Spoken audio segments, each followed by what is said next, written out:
Is this thing on? Are you ready, Matt? You're listening to Box Office Bingers with Matt Diaz and Ernesto Santos. Good evening, folks. We have a wonderful evening's entertainment lined up for you. We know each other. He's a friend from work. Box Office Bingers. And the only way that I know how to do it is to find you a bloody good dump. He's my friend. I don't have friends. I got family. I can do this all day. You know, if you put your mind to it, you can accomplish anything.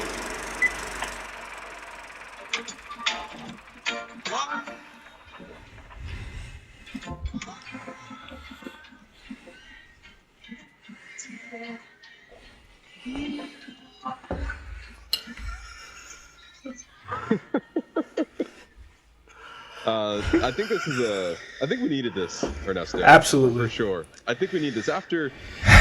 Also, hello everybody. Welcome to another episode of Box Office Bingers. Compared to last week's episode, where I feel like there was a lot of negativity in the air, to say the least, about the atrocity that was Madam Web. I think this is a nice. Let's remember. Let's go back to one love, as Bob Marley says, and let's get together, and it's going to be all right, because the next movie is always hopefully better than the last. So, yes. Ernesto, tell our lovely listeners what movie we are reviewing this week and our special guest. So, first of all, Kirk Jordan, welcome back to the show. And we picked the perfect movie. Look, he's already all decked out. We are reviewing Bob Marley, One Love, starring Kingsley Ben-Adir and Lashana Lynch, written and directed by Reynaldo Marcus Green, who also directed the King Richard movie with Will Smith. Also written by Zach Baylin, who also wrote King Richard, Creed 3, and Gran Turismo, all great films. Terrence Winter, who wrote The Wolf of Wall Street, 25 episodes of The Sopranos, and the creator of Boardwalk Empire, and written by Frank E. Flowers, who wrote Shooting Stars. And you know, I agree with you, Matt. We definitely needed to wash out Madam Web from our mouths, because we're not about all that negativity here. It's just every now and then a movie just warrants it. Yes, and very much so. And for anyone who's listening now to haven't listened prior, we've kind of went viral a little bit on our TikTok page. It's going. A lot of people are responding to the hate that is Madam Web, and although I appreciate all the feedback, we have to remind ourselves that, you know, we love movies. Yeah. This is the thing that we do. And so we're trying to rein it back a little bit, even though, heated debate, heated argument. There was no debate. There was no debate. There was no debate about that. There was just heatedness about, like, when a movie is just so, you just gotta let it out. And I think, as always, this podcast has been a platform for us to kind of either express our feelings, a venting process. Is this kind of get it? I know Megan appreciates it because she doesn't want to hear it, and I come on the show and I get everything out of it, you know. And then you're good. She's like, "How's the podcast?" And he goes, "It was good." And then we don't talk about it after that. It's like, we had a good time, and I got all my feelings out. And last week was a lot of feelings. There's a lot of feelings last week. A lot of feelings last week, but yeah, Bob Marley, One Love is second week got in the box office. We're going to talk about its numbers later in the episode, as well as our review. Kirk, thank you for joining us. I see you got the shirt. I heard you have props later in the episode. I can't wait. Oh yeah, I have representation all the way.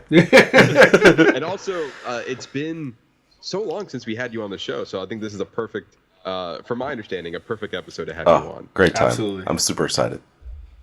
So before we dive into our spoiler review of Bob Marley, One Love, as well as a very interesting Whatcha Watchin segment that we're going to have, we're also going to be diving into a little bit of some entertainment news we have. And this one's kind of like an update from previous stories that we've been talking about for the last couple of weeks here.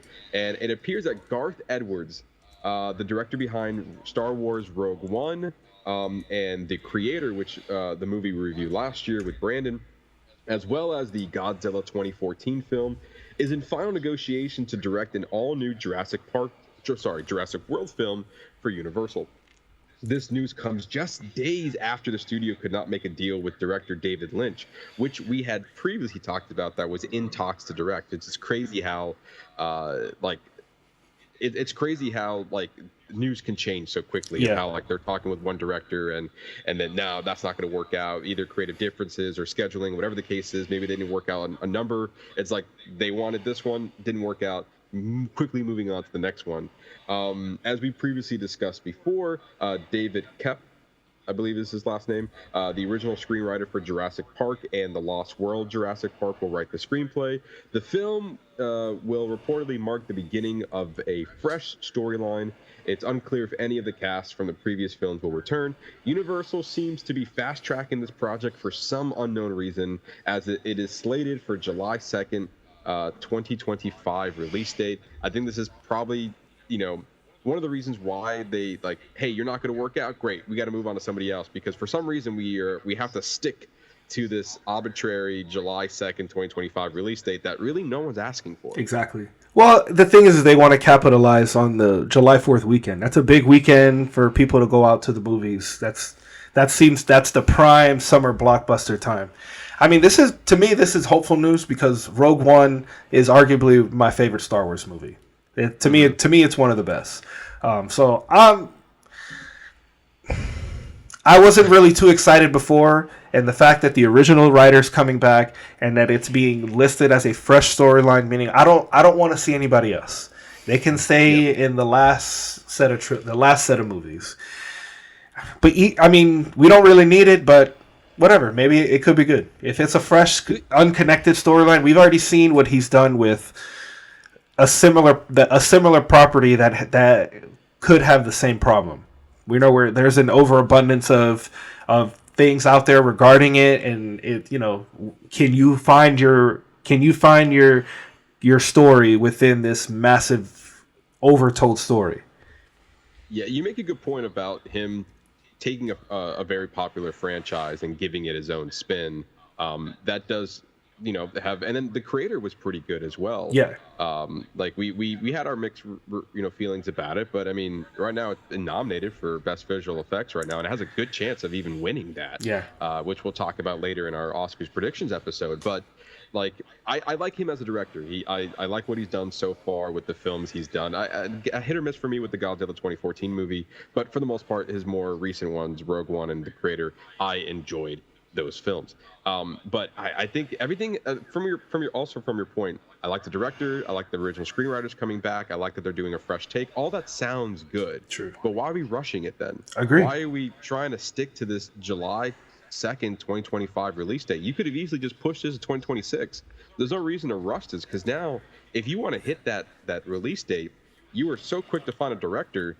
Now you're pressuring the writer to get a good script in. Now you're pressuring the casting directors to get a cast in, the production, what we're filming. It's like everything just feels unnecessarily rushed when the movie really just came out in 2022. It's not that long that we got a Jurassic World movie. We can give it time. I'm gonna watch it regardless, but I mean, me watching in 2025 and 2026 is not gonna mean any different. That's true. It just seems really unnecessary to keep that release date, but I do think that they're doing at least some of the right things of trying to get an interesting cast in there. Kirk, have you seen any of the Jurassic World movies? Not as of nothing that I can remember to comment on a pop Yeah. Okay. So even so, again, not really warranted, not needed. You didn't see the last one? Nothing. Not Jurassic. But what about Jurassic World? Did you see the one with I'm blanking on his name. Pratt. Yeah, you seen any of the ones with Chris Pratt? Yeah, I saw the second one he did. Yeah. Okay. Was that Fallen Kingdom? Yeah. Fallen Kingdom. Yeah. But that's the last one. Has there been more? There's one more. Yeah, exactly. To your point, Kirk, yes, there is. Okay. And clearly it doesn't matter. Yeah. It's I didn't know there was another one. But yeah, either way, I think we're making small steps in the right direction. Don't get me wrong, but I think if later down the line we hear that they change this release date, wouldn't be surprised. True. Very true. Very true. Moving on. All right. So into the anime world. A Naruto live-action film is in the works at Lionsgate with Shang-Chi and the Legend of the Ten Rings and Just Mercy director Destin Daniel Cretton on board to write and direct. The movie will be based on the popular manga series created by Masashi Kishimoto. Excuse me if I mispronounced that. It follows the adolescent ninja Naruto Uzumaki, who dreams of becoming his community's protector and leader, known as the Village Ninja. Now, I've never seen it. My son Julian watches it all the time. I know, Kirk, you've watched a few episodes. So how do you feel about this news as a Naruto fan? So you're always excited for the story of something you've enjoyed to be at another platform and another art form, right? From page to animation to live action seems to be the way of the flowing of the arts of late, especially with technology being able to do what it can do when it comes to visual effects. Mm-hmm. Because as fans, we understood some of the things that we were reading would cost millions of dollars to make for a small studio. Mm-hmm. But now that people have the ability to do it from home and able to do these live actions in a smaller capacity, because I think everyone's trying to do a Marvel series, right? And their franchise, trying to find their franchise. They're always trying to find their franchise, but I'm always able to add note. It's like when Batman came to live action. You know, you mean okay, yeah. Yeah, like when the fans were there. Keaton. All the actors started like, oh, this is the Batmans and so on and so forth, because we realized as a fan we want to see our art or what we enjoy become good so everyone else can enjoy it also. Yeah. So it's a watch and see. Yeah. Because I think we have the technology now because of Matrix and those other movies that we can have the technology for the fight scenes and those type of visual effects. So now it's up to the directors, the editors, and the visionaries to try to make it so they can get more people to maybe join into the franchise. Yeah, because it seems like with anime, like that, just animation in general is like a barrier of entry for certain people. Like certain people just don't mesh with even animation at all, and if they do, they might be apprehensive to certain styles than others. And I think that live action is kind of removes that for people. More people are willing to go see like a live action that has animated elements in it than they are to watch something like just a full animated movie. So this could help. It could be good. I think anime in general into live action has had a rough barrier to kind of cross there to translate to the what's the word, popularity. It's already popular in its own medium, but then how do you transcend that? I think recently Netflix came out with One Piece, and that show was fairly successful. Example. Yeah. Have you seen One Piece, Kirk? Finished it on when everything came out. Enjoyed every moment of it. It was good. Okay, fantastic. Good. Because I was afraid. How can you realize jumping into certain anime fans know that putting in time and effort, like you guys on your show, know that say, hey, you guys want to talk about One Piece? Well, there's 2,000 plus episodes. Yeah. When are you going to put that on your schedule? Right? It's a lot. That's a lot to take on. Absorb, right? Yeah. It's a lot to take on. Same thing with the Naruto series, because now I'm doing Boruto. So I'm doing the Sun series, and I've never watched it before because at this particular age in my life, it's more a longer version of the Goofy movie. If that's the best way to describe it. Okay. Because as a description, like I watched Naruto when I was younger, and I see myself as that character. Right now, I'm watching Boruto. And now Naruto is dealing with a younger version of himself. Mm-hmm. And I'm like, oh, well, I'm in those same ages. Same thing with the Harry Potter series. Mm-hmm. When those characters were the same ages of the characters as the books were being released, they were able to connect with those particular characters as they get older. True. That's a good point. And, it is a fair point. And I feel like that it's just a hard barrier to kind of make sure that you do it right, because again, you're doing so many different things when you're doing adaptations. You're trying to appease the fans who love the original. You're trying to grow into a new audience. You're trying to make it entertaining. You're trying to make it whatever the vibe is you're trying to do. It's like, I mean, even a negative example, like they did Ghost in the Shell a couple years back, and people just berated that film. It was awful for people who love the franchise. So like, I feel like anime is a very tricky element right now. And then now you're hearing all the stuff right now for Avatar: The Last Airbender, and like I'm hearing mixed reviews on it right now. I've barely started the show, not enough to comment on anything so far. I fell asleep 20 minutes in. Has nothing to do with the value. Nothing to do with the value of the show. I knew I started. I was like, I can get one episode in, and then you're out. You know how that is. So like but I've heard mixed reviews about the show, and it's always interesting to see if you decide to go into a movie or a series. This with Naruto, they're going to a film route. I think that's really interesting. It makes me more interested in watching it, because I had really no interest of watching One Piece. But in a film, if you can condense that story into 2 hours, then that feels like a less commitment that I need to do to maybe be my entry point into this. I know my brothers, they love Naruto, so I'm sure they're excited about it. For me, my interest is Destin Daniel Cretton. We love his work in Just Mercy, and we also loved what he did for Shang-Chi and Legend of the Ten Rings. So like, we know that he can be a great director. So now, given this IP and also working with the creator of the show, of the books, of the manga series, and we also know that it doesn't look like it's, I mean, I'm sure the animated series is taking from the manga, so maybe the movie is taking more from the manga than it is from the animated series, from the anime. So like, there's a lot of intrigue there that has me excited to see what he's going to do with this project. Also knowing that he's also working on Shang-Chi 2, and he's also working on a new series for Marvel. Like, he signed a contract for Marvel, and he's also doing this. Is like, he got himself pretty busy right now. So hopefully nothing kind of falls short. Very true. Because he's working on these many projects. But overall, I enjoy. I like this news. This seems pretty exciting for someone who has not watched or read any of Naruto. Agreed. And we're back. And we had a brief technical difficulty. Now we're back and moving. The last piece of entertainment news we have for you guys this week is that Disney made an interesting move behind the scenes. Disney made a new deal with Sony Pictures Entertainment to outsource its physical media business. To me, that's pretty big news for Disney. Absolutely. To do this. As part of the deal, Sony will manufacture, distribute, market, and sell Disney's DVDs, Blu-ray discs, and other physical media releases to consumers through retailers and distributors in the US and Canada. I'm also assuming that means 4K discs as well.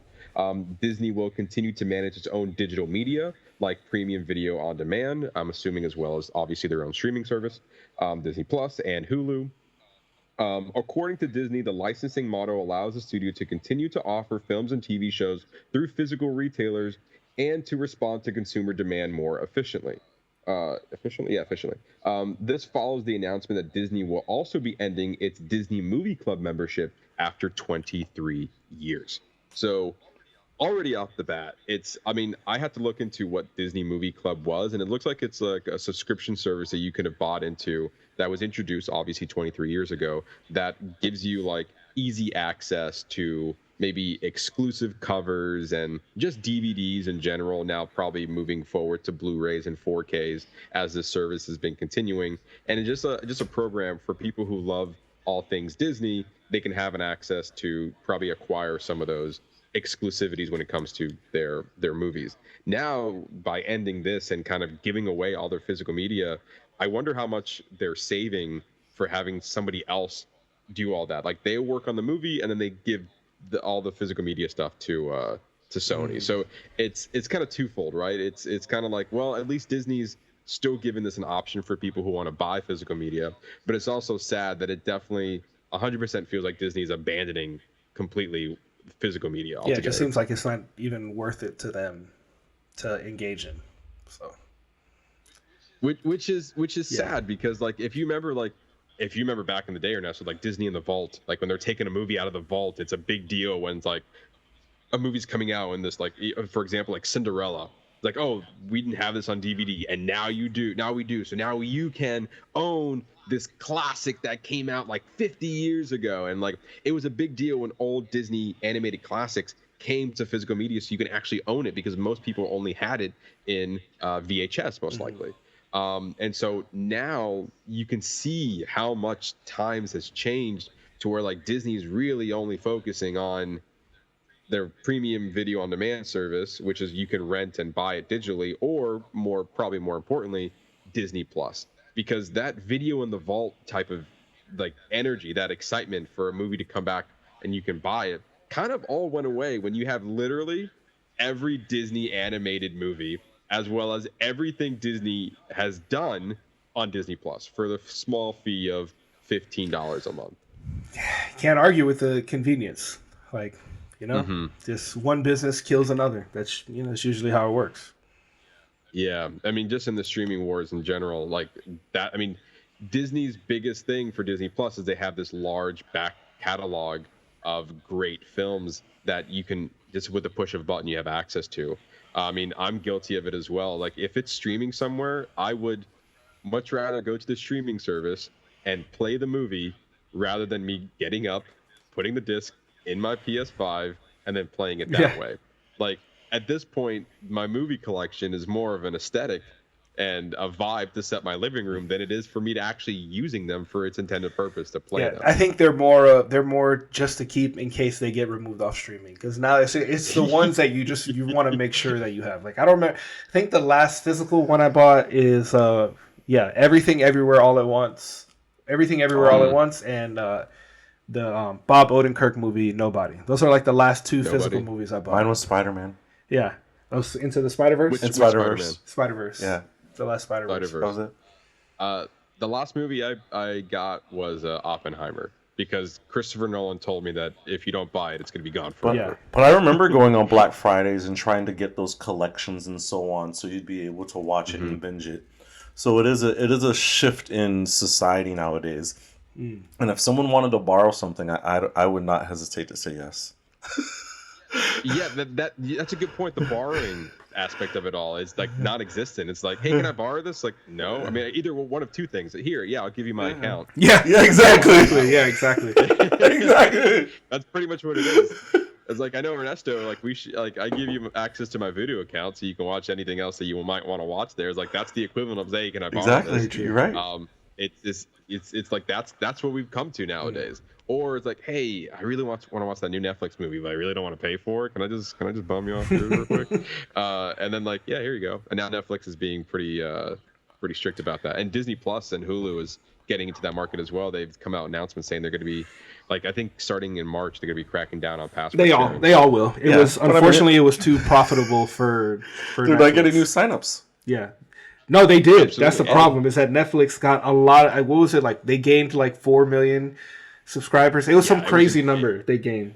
Yeah. Either in money or subscribers. I couldn't remember. I can't remember off the top of my head. We talked about it too. We were like, well, it will be make it or break it for Netflix if you start canceling password sharing, and if people are not going into subscribing, because why would they pay for something they weren't paying for originally? Then like Netflix is losing a lot of viewership. But to the opposite effect, and it was a benefit for Netflix because they gained 4 million roughly extra subscribers for people who were kicked out. Because I guess for most people, there's like, well, it was fun while it lasted. I guess I'll just have to pay for it now, and it worked. So Disney saw that and was like, well, if it worked for Netflix, it's gonna work for us. Yes, exactly. They're like, well, here's what we do, because they either gain people who bought the cheap plan with ads, or they just like, oh, well, I can. Here, add me onto your account, and I'll just pay the difference, and then you can have like the more screens and the better quality and all that. The only thing I don't like what Netflix is doing is that if you get the ad tier, they're limiting certain content to you. It's like it's punishing you for getting the ad tiers. Like if you want all of our catalog, you have to spend more. But if you get the ad version, we're gonna take away some of the stuff from you. It's like, come on, Netflix. It's like you get the CW shit first, and then you get, but you got to pay for that extra quality. you gotta pay for straight. Yeah, we're not gonna give you that because you pay ads. Like, no, you didn't pay for this production. You paid for this production. You paid for the man. But yeah, it just kind of just showcases that the times are shifting, and but hey, I'm still buying physical media. That's not gonna stop me. But so again, they could have just announced that they're just canceling it altogether. At least Sony is now picking up the brunt of it because they're like, hey, we're still making games. Like we'll just shift that over to also other things that they're coming. Yeah, we're not getting rid. They're not gonna get rid of the discs. They're not getting rid of selling discs. That's not happening. Absolutely not. So it's kind of like, it sucks, but at least they came up with an alternative. It's not like they just canceled it altogether. Very true. So again, definitely the show that the times are changing. And that's all the entertainment news we have for you guys this week. As always, you can head over to our social media channels on Instagram at boxoffice_bingers and our Facebook and thread page at boxofficebingers. We'll post all the latest and breaking news over there first, and then we'll come back on the show and we'll talk about it. So with that, we're going to move over to a fun segment we like to call What You Watchin'. And since Kirk, you are our guest, we'll start with you. What have you been watching? So right now, I've been enjoying two really good films. I know it was the R&R on Netflix. You guys have mentioned about it in previous podcasts, but I was able to listen to that podcast, watch it myself. I enjoyed every moment of it. It did take me about 2 days to watch it. It is a long... It is a lot, yes. That's so, but enjoyed that brotherhood, enjoyed the music, enjoyed the visual spectacle of it all, enjoyed the storyline. So, I'm all about that. And then, what made you watch the movie? It was the opening credits on the Netflix commercial, and then what I usually do is then I go to your guys' podcast. And then I fast forward to when you guys are talking about it. And if you tell me if you kind of like it or is it worth a watch, then I'll pause that podcast, watch it, and then continue keep it moving. We had a lot of fun doing that episode because we were vibing to that music. Isn't there a part 2 to this? I believe we've reviewed the other one too. No. This is you're thinking about the other movies. The Bahubali. That's right. Yeah, that's right. That same director. Ooh, they did part 1, add that part to the 2. list. Same feel as this one. But I think RR is just slightly better for what it is. Nice. And then I'm also watching Zorro on Amazon Prime. Fantastic movie. I've been watching it. I want to learn Spanish, so I've been able to keep the audio to it with the subtitles because with Zorro, it's the Batman of the culture, and they really do touch base with Native American culture and how it's trying to protect the people. So really enjoying the storyline because it's kind of like if you were to start it from Batman Beginning with this Amazon Prime thing, so you can see him learning what to do, navigating things. So because they're episodes, you don't feel like you're getting overwhelmed by a storyline. Okay, this is the scenario that happens in the 45 minutes. Perfect, good music, a fight scene or two. So really enjoying that. Okay. Yeah, and quickly just going back to RRR, if you want to listen to our review on it, because Ernesto said we did a lot of fun on it. I just looked it up. It's episode 132. Okay, I'll check it out. So we did that quite a bit ago because we're in episode 208 Yeah. now. But All about it. we definitely had a lot of fun watching that. And it's also an Oscar-winning film and won for Best Original. That song slaps. Yeah. It's so good. So good. But yeah, and it's kind of interesting that you are diving into like a series that for Zorro, for example, like you're familiar with the character, you kind of get his vibe. Looks like this is, I think it's a Hispanics from a Spanish series. Yeah, you're doing multiple things by watching this. You're learning a little bit of his history, but you said you're picking up on some of your Spanish as well. Correct, because it is spoken in Spanish first, and it has dubs. So instead of doing the dubs, I just I can just read the subtitles. And obviously there's fighting during those particular scenes, but it's such a nice language to listen to during the fight scenes that you're getting the vibe of what he's saying if you're not a big subtitle reader. Yeah, makes sense. Anything else? Mr. and Mrs. Smith on Amazon. Been enjoying that. I'm a big fan of Donald Glover. If he's going by that, yeah. On this particular one, it's using the code name of the franchise, the first movie, and continuing with 2 new characters. Yeah. So I've been enjoying that, the dynamic, the relationship, and those particular things, the acting and the performing, because they're starting off as being regular people first, and then building to their particular storyline. So I've been enjoying that show also. Ernesto, where are you? So on this, I guess, is that all you got? That's all you got? Yeah, I'm up to date on it. Yeah. So, but I mean, as far as like other things you've been watching, for the most part, correct. Yes. Yeah. So this is going to be, as far as my main what you're watching, this is like the only main thing that I have been watching. I actually finished Mr. and Mrs. Smith, so it's Donald Glover and Maya Erskine, who I didn't realize was that the main actress from, or maybe we talked about it last week, from Pen 15, which is a show, I think, didn't you watch that show? I did not watch the show. So maybe somebody who we've talked through the time. I remember hearing specifically about that show. But as far as like Kirk was saying, this show is fantastic. I actually finished the series. I thought that the way they ended the season was great. You're left on this like main cliffhanger at the end of the series. But yeah, just the way that it kind of explored their marriage, and you kind of saw them go through their ups and downs and how it was related to like what mission they were doing or who they were doing, and I thought they told a really entertaining story throughout. I mean, I'm on board for next season 100%. I thought the first season was good. I would actually go back, like I've already watched it once without my wife. I would go back and watch it with her because that's how much I enjoyed this series. I think this is a great couple show because this is a great couple exploration.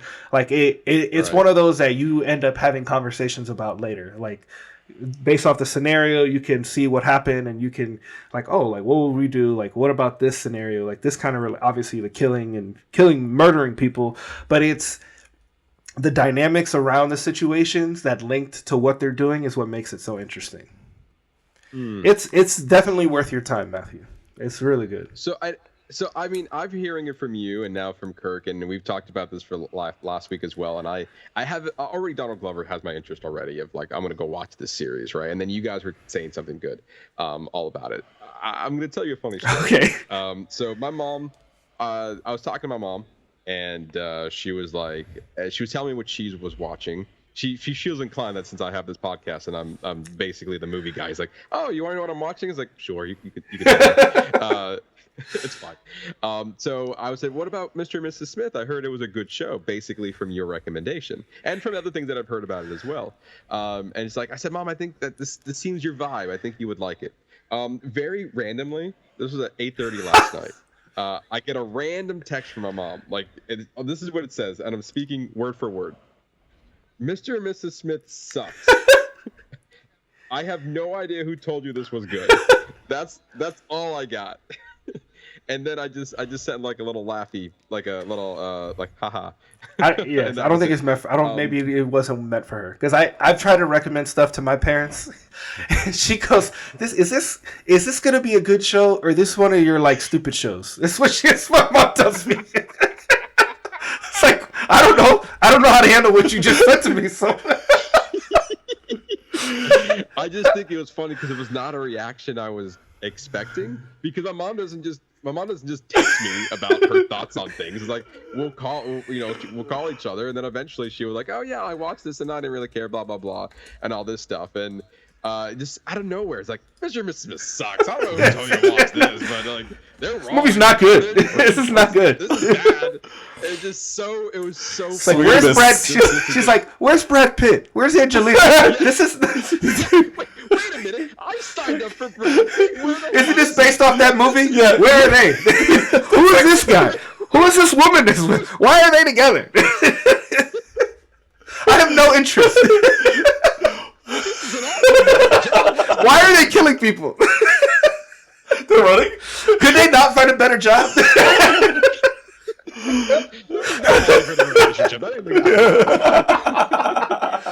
There's nothing suitable about this marriage. Not interested. Check out. Yeah, I'm done. I'm gonna go back and watch CIS. What time is NCIS? Yeah, she's telling me all these shows that she's watching. It's like, I don't know how you do. It's like, oh yeah, I watch NYPD, Blue. I watch CSI, I watch basically all the CBS shows that we just like. This isn't good TV.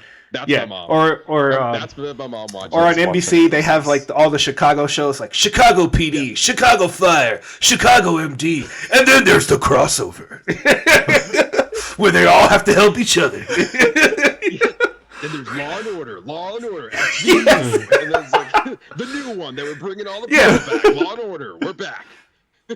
That's hilarious. It's just all. It's like, I don't know. Like that's her TV. Like she lives on NBC. She has Paramount Plus. She enjoys all of that, and good for her. There's not different strokes for different folks.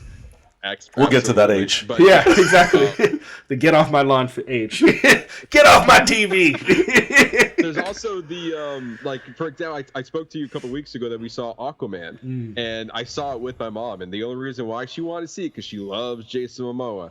But let me tell you, I was not a fan walking out of that movie. She was like, "Oh, that movie was so nice." He was like doing this and that. I was like, "Yeah, you came into this movie for one reason, and you enjoyed it. I came in for a completely different reason, and that was story, and it was nothing. Just didn't find it." But hey, again, like you said, different people coming for different things, and my mom not about Mr. and Mrs. Smith, but she loved that. So here we go. Besides Oscar stuff, that's all I have. Okay. Yeah. Before we dive into Oscars, of course, I saw two other movies. I saw the Last Voyage of the Demeter, who just hit Paramount Plus. Which, on a side note, I'm very confused. I was expecting this movie to hit Peacock months ago because this is from Universal, and all of a sudden it took. Like, this movie came out in August. I'm expecting 2 months in, October release for Peacock. Boom, horror stuff, and then it didn't, and I was like, that's weird. And then months went by, and all of a sudden, in middle of February, it's like it's gonna be on Paramount Plus. And it's like, did Peacock or Universal not want to put this on their streaming service when this is basically about Dracula, which is you're all about the Universal monsters? It just seemed really weird that this ended up on Paramount Plus to begin with, and it took so long. But anyway, it's been on my watch list. I wanted to watch it, and this is based off of this is based off the book, and I guess it's kind of like how Fantastic Beast is, where the movie is based off of a school book, like a textbook that would kind of go off from Newt Scamander. So this is based off like the journal of the captain of the Demeter, who was transporting Dracula on the ship.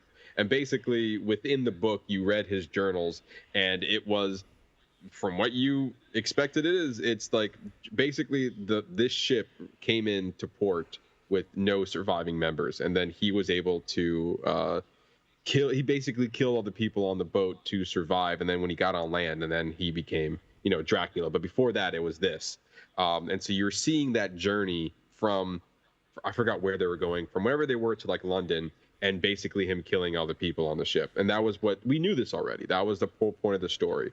And I don't know why I was expecting something a little bit different, but like it's kind of like one of those situations. It's what you see, what you got. Because guess what? By the end of it, they all died. And then it's pretty much the trailer told me exactly what this movie was going to be. And I was like, oh, this could be interesting. And then like there was no like excitement about it because I'm like, okay, well, the movie said from the beginning that all these people are going to die. And then they did. So, all right. And then it was also one of those situations where, I take that back. There was one surviving member in there. I'm not sure if that was part of the story or not, but whatever. And at the end of the movie, his job was like, I got to hunt down this Dracula. And then like that's where it ends. And like you see Dracula like in the distance, and kind of like him taunting him. And then like he was gonna go like on this search because like you killed the people on my ship. Now I'm gonna try to kill you type of deal. And then it's kind of one of those situations where like that's kind of the movie I want to see. Yeah. Like I want to see that movie, not the one I just saw. And it's kind of like a common trope that certain movies do, where they set up for a better movie than the movie you just watched. And telling the wrong part of the story. Yeah, it's like I need movies to stop doing that, because I want to see a good movie first that wants me to watch the sequel. I don't want to watch like an okay movie then for you to tell me that there's potentially a better one later. It's also kind of similar to how I felt about Venom. Like Venom, the first movie was like, but at the very end of Venom, he's like, well, we got Carnage. It's like, well, wait a minute, that seems like a better movie. And then we got that, and it was like, well, maybe not always a better. So either way, it was solid. If you're looking for a Dracula movie, it's basically what you'd expect. I kind of spoiled it, but you know, Whatever. the whole movie was a big spoiler anyway. Was it at least enjoyable? Was it an enjoyable experience? That was a little bit dark, obviously, for given the subject matter. But it was fine. It was like one of those movies I was kind of watching in the background, okay. like I was focused on other things. So like again, because I kind of knew where it was going, because you know, you're going through the events of this movie, and it's like something's killing people. Yeah, it's Dracula. Yeah, that I know. He's killing people. And it's like, what's causing this? It's Dracula. He's still killing people. And then the next morning comes about. It's like, these people are dead. Who's killing these people? And then the next morning, that guy's dead now. Who's killing these people? It's like, I know. I know who it is. Still Dracula. Still Dracula. Hasn't changed. So it's like, there's no level of mystery there. There's no level of anticipation because you know for the most part everyone's gonna die. So like there is some entertainment value, sure, if you're looking for Dracula killing people, then that's your movie. You got it. But as far as like excitement or mystery or anything like that, it's like no, it's not there because they told you what the movie's gonna be about. Yeah. And the other movie that I watched was Next Goal Wins. This movie just hit Disney Plus and Hulu. It's from Taika Waititi. Before he started diving into the Marvel universe, he made other movies that were just fun comedies. And I feel like he was able to go back to that with Next Goal Wins. It's not something that dives deep into it. It's based on a true story about this American Samoan soccer team who just was failing, and it's historically that they lost in a World Cup competition, that they had like the worst score in history, and they lost 31-0. And basically the whole point of this movie is you bring in this coach who's basically like not well liked, but he's been in the big leagues, and basically as the movie makes fun of it, like white savior mode, about this guy just coming in and kind of saving all these people. And basically the main point of this movie is that we just want to score a goal, and because they haven't scored a goal all season.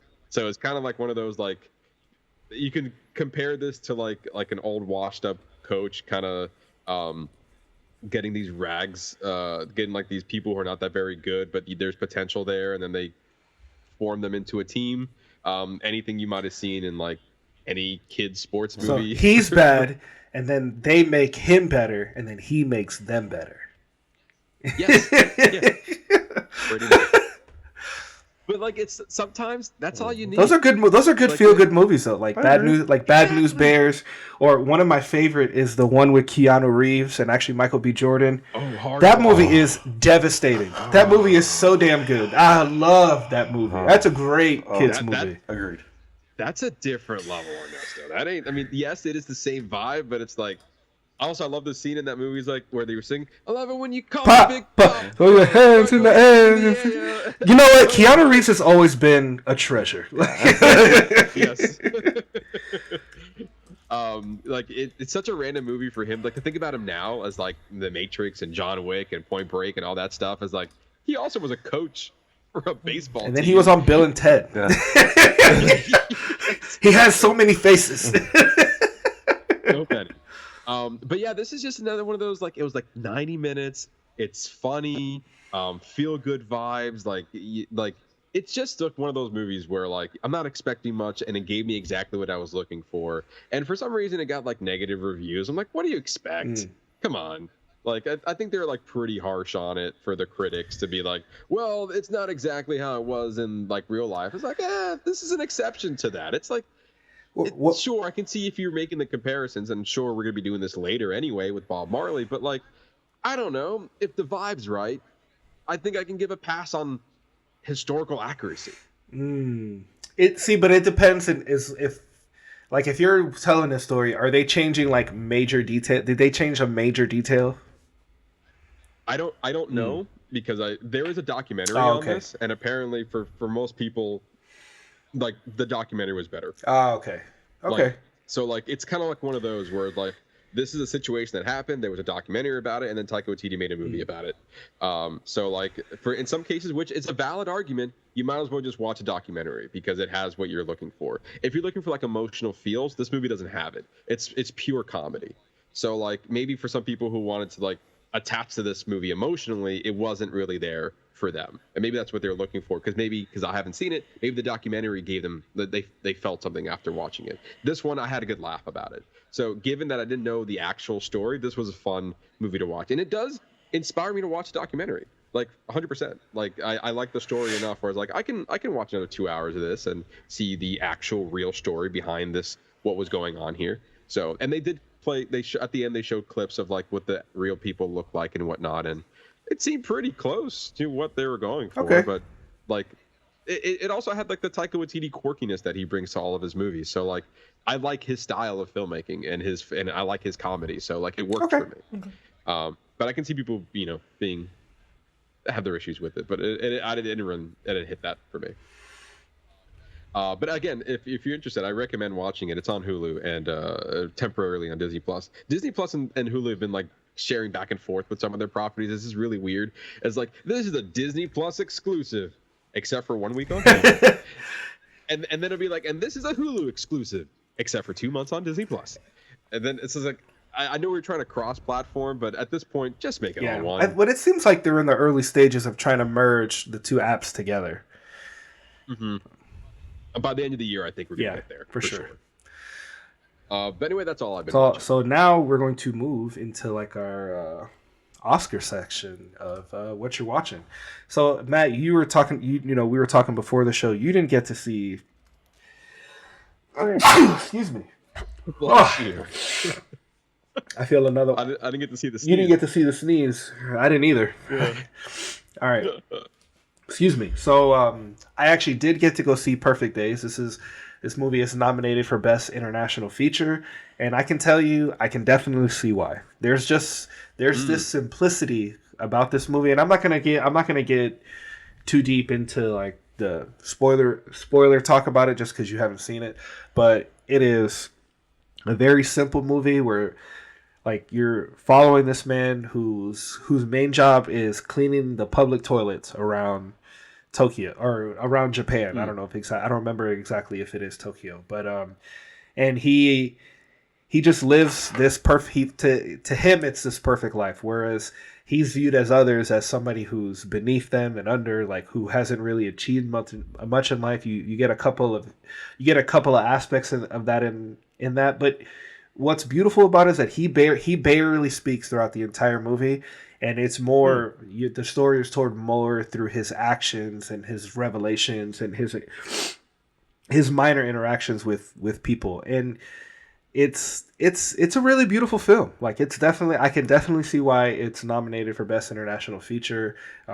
It's worth your time. It's definitely worth your time. I know you said you're gonna go see it in the next couple of days, so you'll be able to comment on it next week. But I mean, this is just another. I don't know if it's to the level of Anatomy of a Fall, but it is still really good. I had a really good time watching it. It's a beautiful film. It's very simple. It's got some beautiful cinematography showing Japan. And actually, you kind of get a hint into more of their culture and just how they treat each other. And you're kind of shown like a window into his life. And sometimes I know some people, they like the directive of a story, whereas like this movie doesn't have like a start and finish. You're kind of just put into his life. You're literally just taking like a snippet of his life, and you're kind of meant to gather. But the movie is very inquisitive. Like you spent the whole time kind of wondering, like, why is he this way, or look, this is the reason why he does that. You're pondering along with him. Really enjoyable watch. Well, lucky for this movie, it's not competing with Anatomy of a Fall. Yes, I know, but I'm just saying. I was just saying in reference as another foreign film. Got it. Okay. It's luckily for us, I think we've been pretty lucky this year with the international features that are nominated, that they have been coming to theaters. We're missing one. Make it available. Yes. Thank you. But yeah, I'm looking forward to watching this, and of course, we're going to be diving into that deeper into that conversation with our Oscar predictions episode. But I'm glad you enjoyed it, because that makes me more excited to go watch the movie. And now I'm going to talk about Golda and El Conde, because I also watched this. El Conde is nominated for Best Cinematography, and yeah, it was cool. It was fine. I mean, I struggled a lot because the story I just couldn't connect with it. This guy is like he is the count, and he's like a vampire kind of character, and you're following his family. What? Yeah, it was strange. It was a strange movie. I actually I fell asleep a few times. So I wasn't expecting vampire to come out of your mouth saying with this movie. Yeah, and then Golda, it's a good movie. I just couldn't connect with it. I just couldn't latch onto it. So it was just a really hard watch for me, but it's nominated for best makeup and hairstyling. I mean, and you can see it right there in the poster. That's Helen Mirren. Right. I mean, they did a really fantastic job with her. Not for nothing. Like that is really good. That was really well done. I feel like it's just one of those, like, you're appreciating it. Like, the movie is clearly nominated for the one thing that it's nominated for. And sometimes throughout the years, that's what it is. I forgot, what was last year's, like, the one with Olivia Colman? And it was, like, maybe, like, sound or something, or maybe it was cinematography. But I forgot, like, Searchlight or something. I forgot. Was it the one where they were in the theater? Yes. Yeah, I remember the movie. I don't remember what it was called. See, it's on HBO Max. Right. It just kind of just shows that was like whatever it was specifically nominated for. That's what it is. The likelihood of it winning is up for debate. But like, if it's weird because sometimes the one that's just that those niches don't really get any traction. Yeah. But the filmmakers and the Academy was able to appreciate that one aspect about the movie. So. And then moving over, I did go to the theaters, and I was able to. Thankfully, AMC had all of them showing. I got to see all the showing of all the animated shorts. So that's War Is Over, Letter to a Pig, 95 Senses, Pachydermy, and Our Uniform. So it started with Our Uniform. I thought the animation was really clever in the way that they were able to tell the story, and you kind of get a hint into what it is like to be a young girl living, I believe it was Iran, and having to grow up wearing a hijab in that society. They were in that short amount of time without really showing you there. You definitely get the feel for it within this animated short. Like you're going through the uniform and it's like little cutouts. I thought it was really creative. Letter to a Pig, I have to be honest with you, I don't really remember much about that one. Do you remember, Matt, what that one was about? Because I know you said you got to see this as well. Yeah, I did. I did get to see all the animated shorts. I also went to the theater for it. This was probably the one that I disconnected with the most. Yeah, it was like it's about like the Holocaust. That's right. And like he was at a school and he was telling his story, and then I was able to get it, and I thought I knew where it was going from that, and then it went into a completely different direction, and I was like, I don't know what we're talking about. So anymore. I will say on that one that there's one particular portion of that short that I really liked, and that was when, so it's this Holocaust survivor who's talking about how this pig, he wrote a letter to a pig because this pig saved his life. He was hiding from the Nazis, and the pig made a decision. The soldier tried to get the pig to move, and the pig wouldn't move, and the pig was looking at that. So he took that as he felt like he owed this pig his life.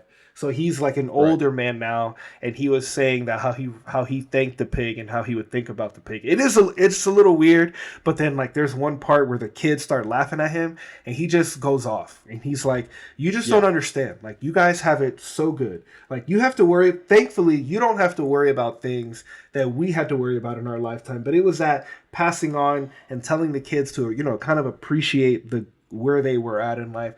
There was that part that I really liked, but I think it was just, I didn't really mesh well with the end. To me, the animation was just a little off-putting. I felt like there could have maybe been a better way for that to have been told, but the story itself is kind of is interesting. Yeah, but also the way it ended, it was just, to me, like once that moment's over, there's still like another 10 minutes left in this short. And I don't really understand what they were trying to say here. Maybe by next week I can do a little bit more research and see what the creators were going for. But it just, as just watching it, seemed a little off. Yeah. The entire time. I don't really remember Pachydermy. So that one I actually saw twice. That one was available at home, and then it was quickly taken away. But I was able to catch it right before it left, because it was on YouTube. And then once the nominees were out, they're like, no, we don't want that. You can't watch it free no more. How dare you?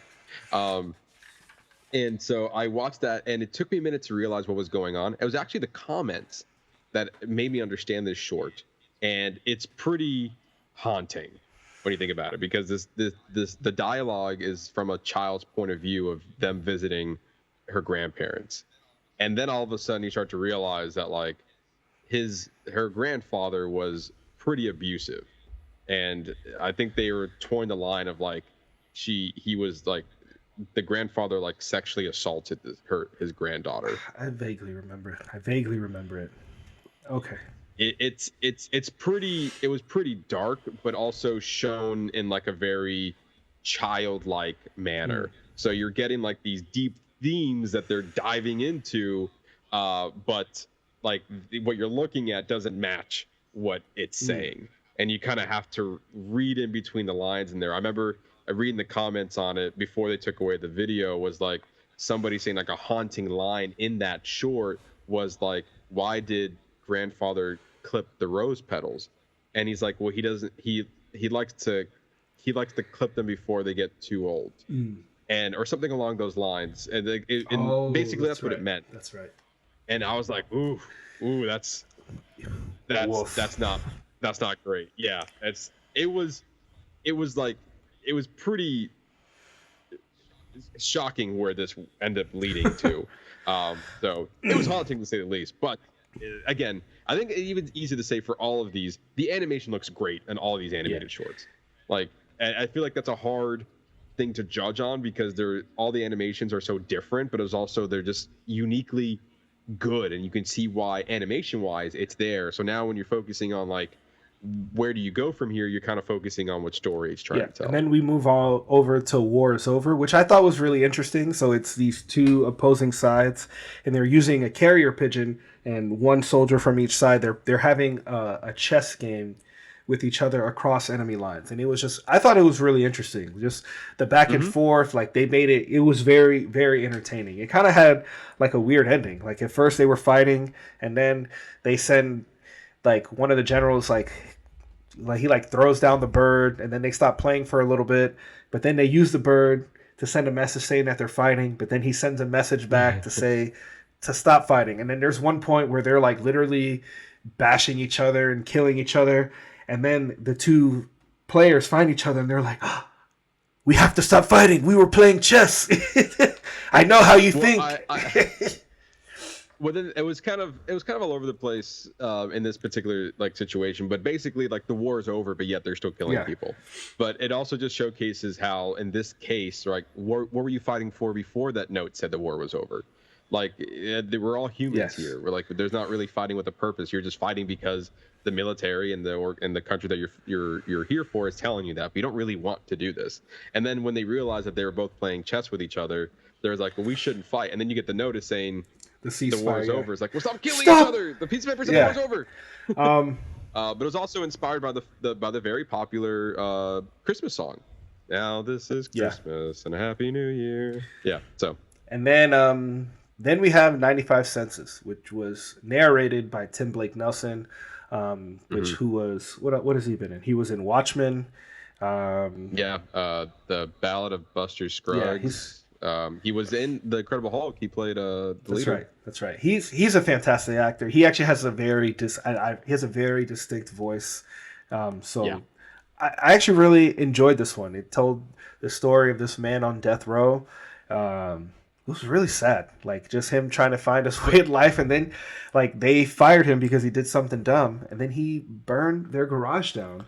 Yeah, I remember that one. Oh, did you watch this one? Yeah, I watched this one. Oh, and then this was really sad. This was the only one that was available. Yes, exactly. Well, what were your thoughts on this one? So with this one, it's a realization of a society, right? Mm-hmm. So starting off, you understand where he is at the beginning, right? You know, he's talking about his meals, how that whole system works on, you know, the inmates are the ones that actually make the food that he's made the request for. Mm-hmm.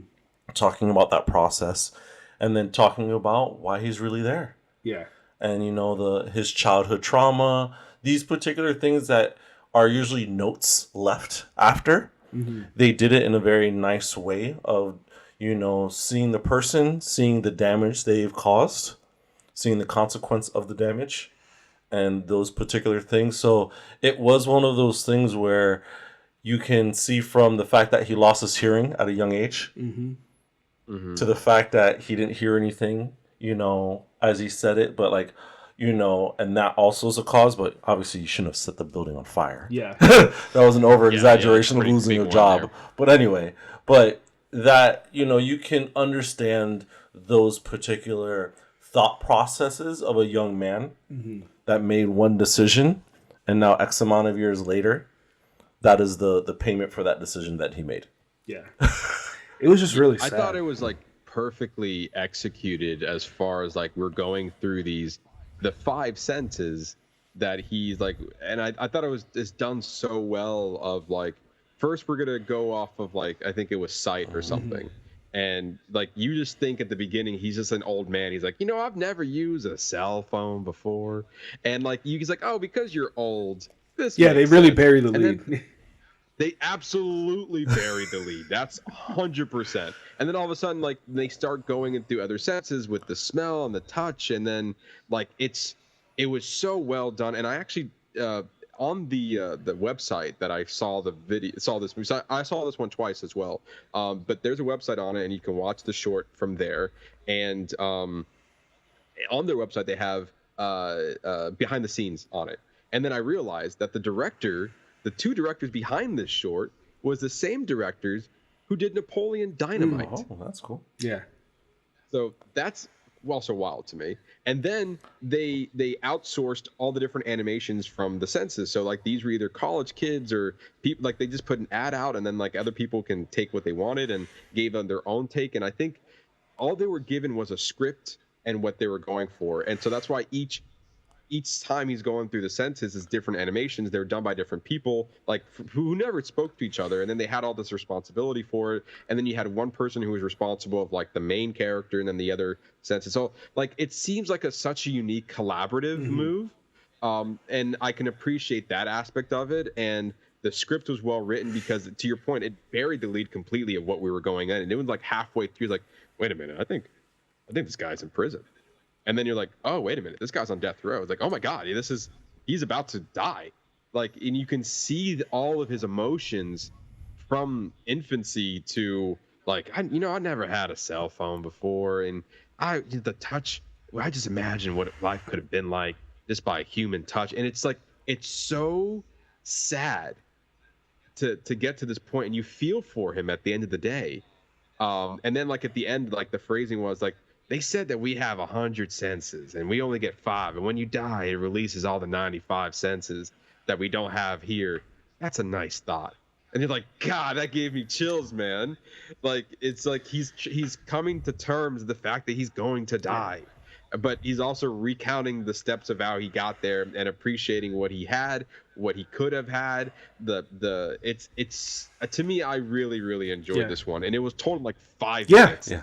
Or sorry, like 13 minutes or so. And I was like, that is a well done, like, animation style as well as telling a story. Yeah, it was extremely creative. Plus the story you were able to connect with. I also, the fact that you were able to feel his remorse for what he had done, and that, I mean, of course he's in jail for it. So there's something that he's lived with every day since that happened. Because I believe he was 19 in the story. It was fairly. Yeah, he was very young, and he's been in jail his entire life, living out his sentence until his eventual death. And you can go ahead. You can probably easily think that he's like, what? He's probably been in there for like 50, 60, yeah, 50 something years. like, yeah, because they made him seem like very old, like almost 80s. Yeah. Which is incredible. Yeah. And then there was another one that I had, unfortunately, I had to go pick up my kids on time. And then I was like, well, this one is not on my list. I do not know what this other random animated short is that you got to see. Do you know? Can you give us some kind of details on it? Yeah, I couldn't tell you the title. There were 2 that played afterward. I was very tempted to just leave. But I was like, I'm here anyway. I might as well see what the honorable mentions were according to Shorts TV. I'm not sure who determined this, but whatever. I'll watch it. It was so weird. The animation style was like Uncanny Valley, like purposefully, and they were showcasing like the migration habits for a salmon, but it was done as if it wasn't a fish, it was like a human being, and it looked uncomfortable. Like the world was like real, and then you see like it was like I think it was actually from Unreal Engine if I'm not mistaken, and I was like I don't like this at all, and then it kept going.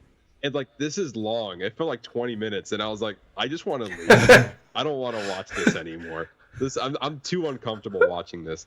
And then there was another one that was to me it was just awful.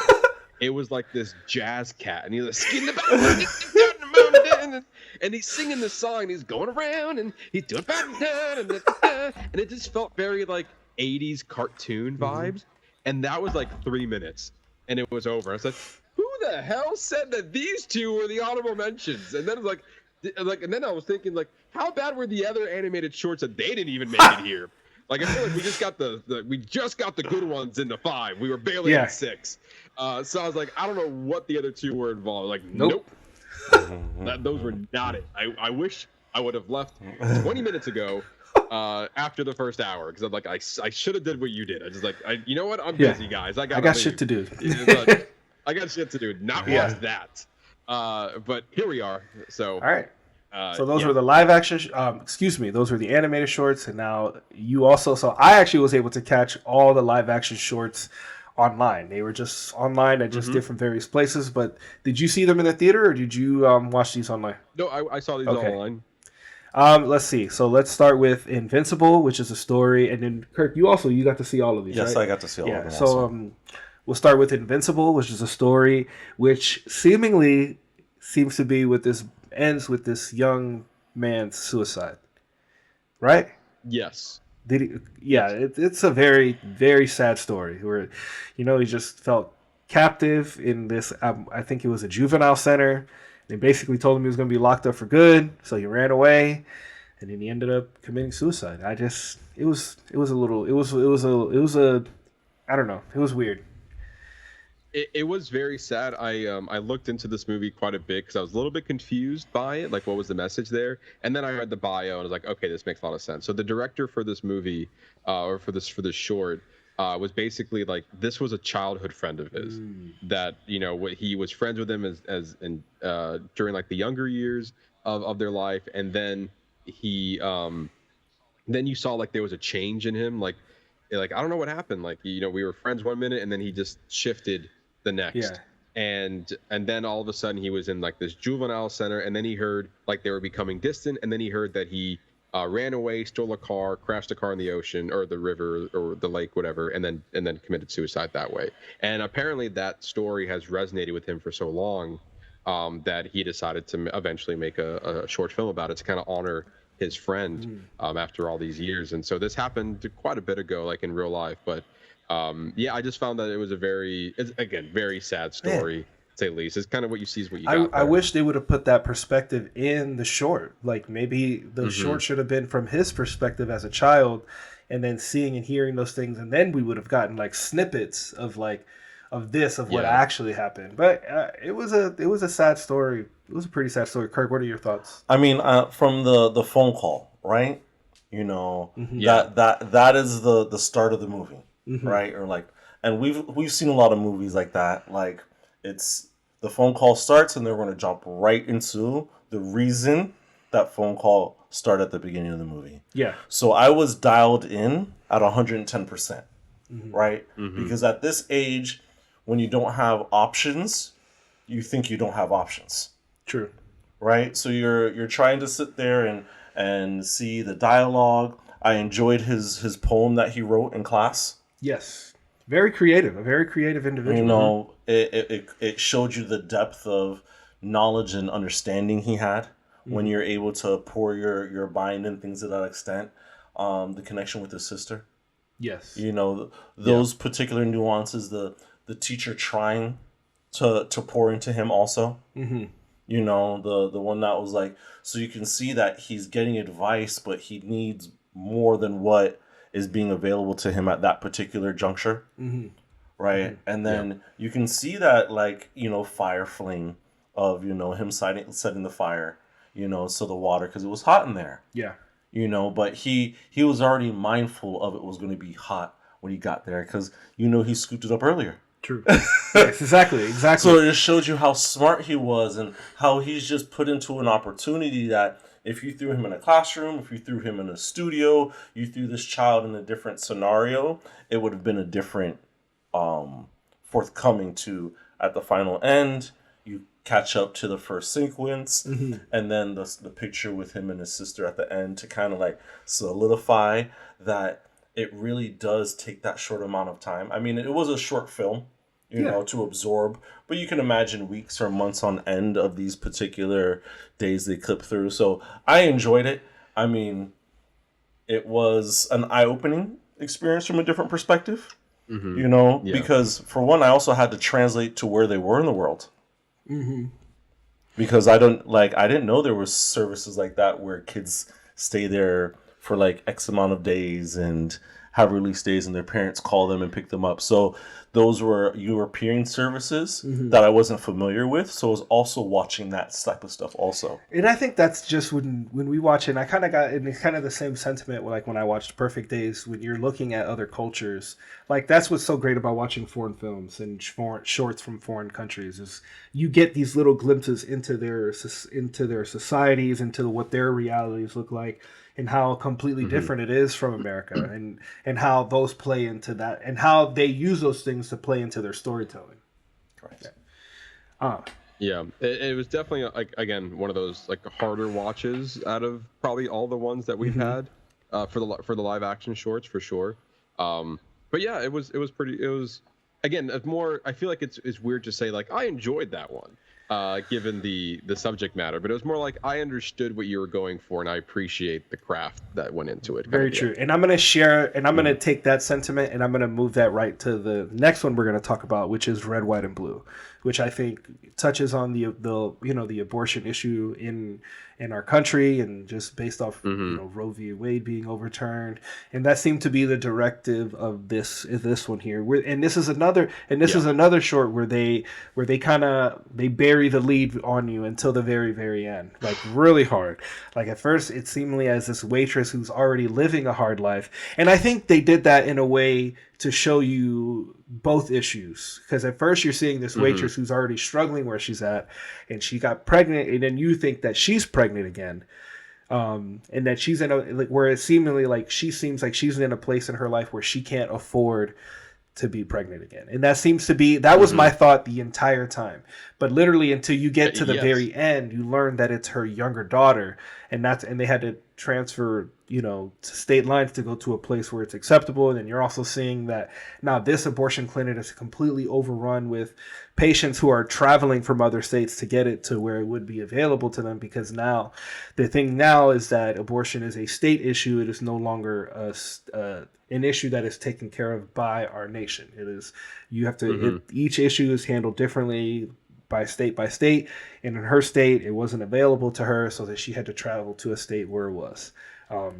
So I think this short is effective in telling its message and also highlighting the issues that go along with it being a state's issue. So I think it's effective. I thought it was really well done. As far as a storytelling perspective, I mean, it was hitting home a message that is very 100%. 100%. But as a storytelling tactic, they 100% buried the lead on this, and they did such a good job with it, because then when we get to that point, the twist more or less, and she said the year, it was like 2016 or something. I forgot the date that she said. It was obviously was young.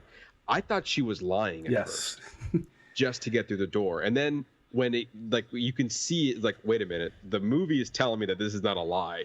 This is real. Like she's reacting, like the nurse was reacting a certain way. This isn't a joke. She isn't trying to like get in front of the line by saying it's her daughter or whatever. And then you're like, when you realize it was a daughter that was pregnant, chills went down. It completely changed the entire short of what this was trying to do. And hard hitting enforced the message of what they were trying to say.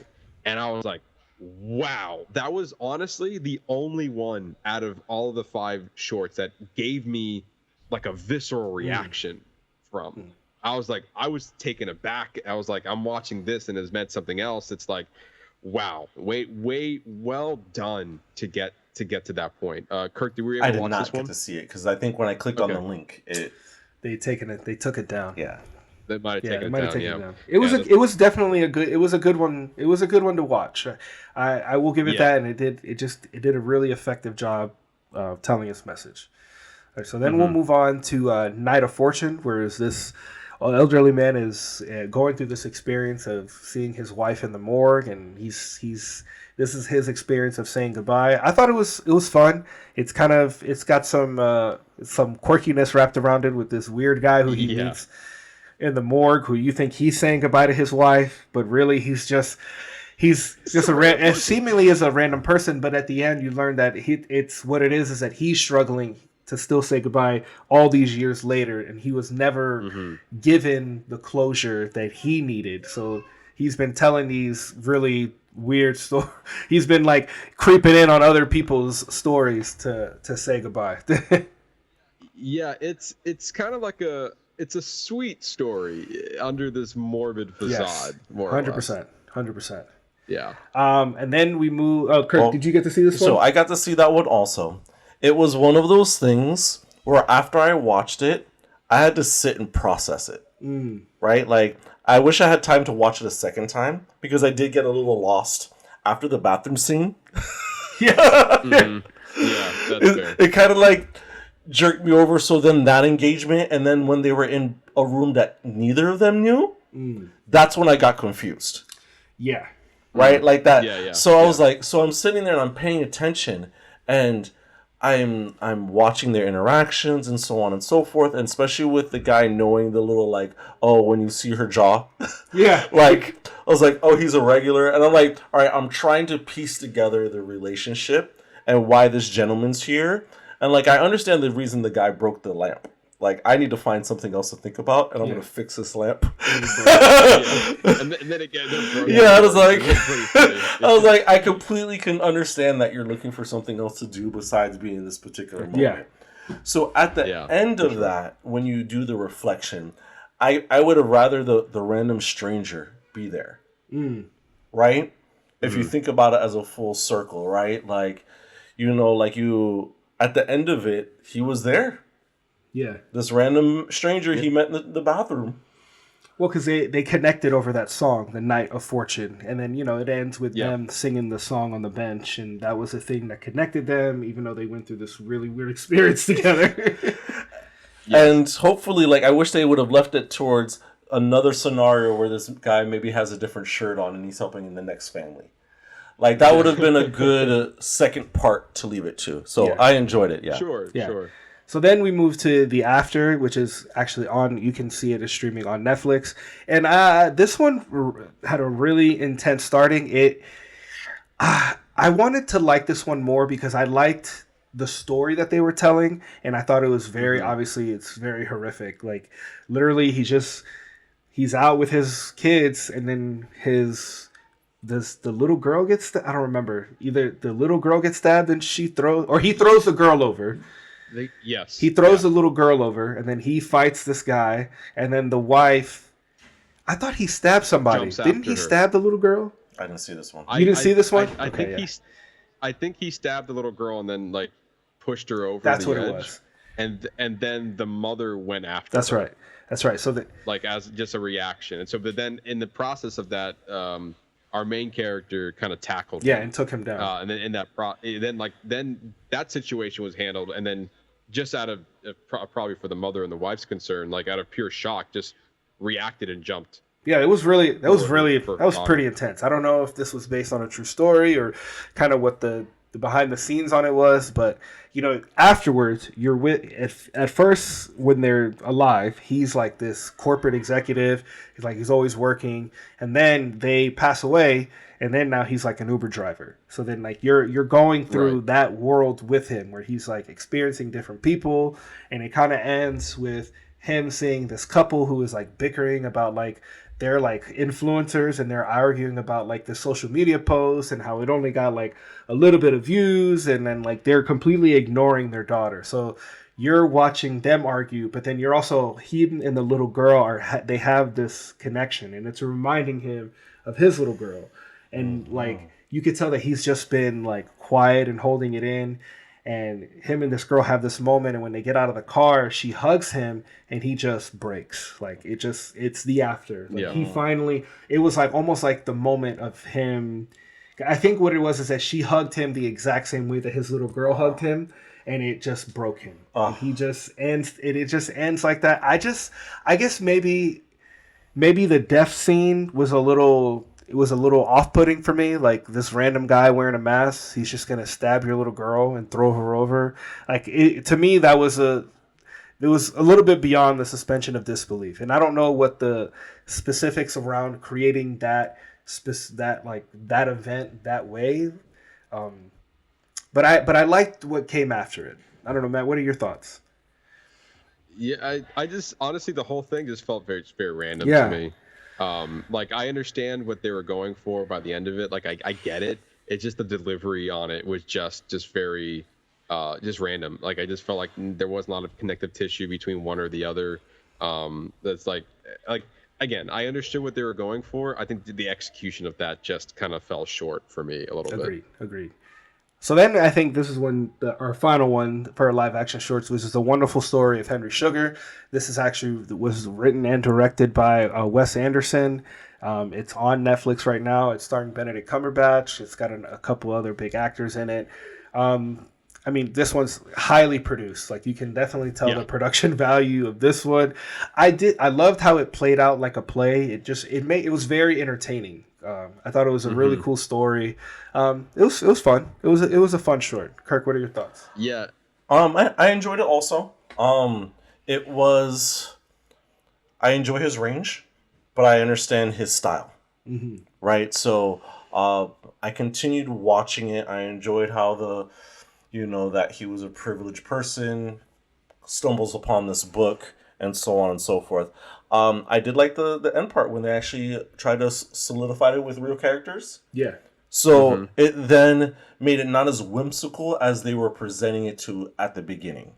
That's fair. And I like that play onto that, right? I was like, all right, this kind of sounds like kind of fake how you're producing it, but if you were to really say these words, this is what would come to your mind. Very true. And then the fact that there were people that are able to do that, this is a meditation sequence and so on and so forth, that made it more enjoyable with those additives. Yeah. Because without them, I would just thought it was a children's story and kept it moving. Yeah. So I enjoyed I enjoyed it.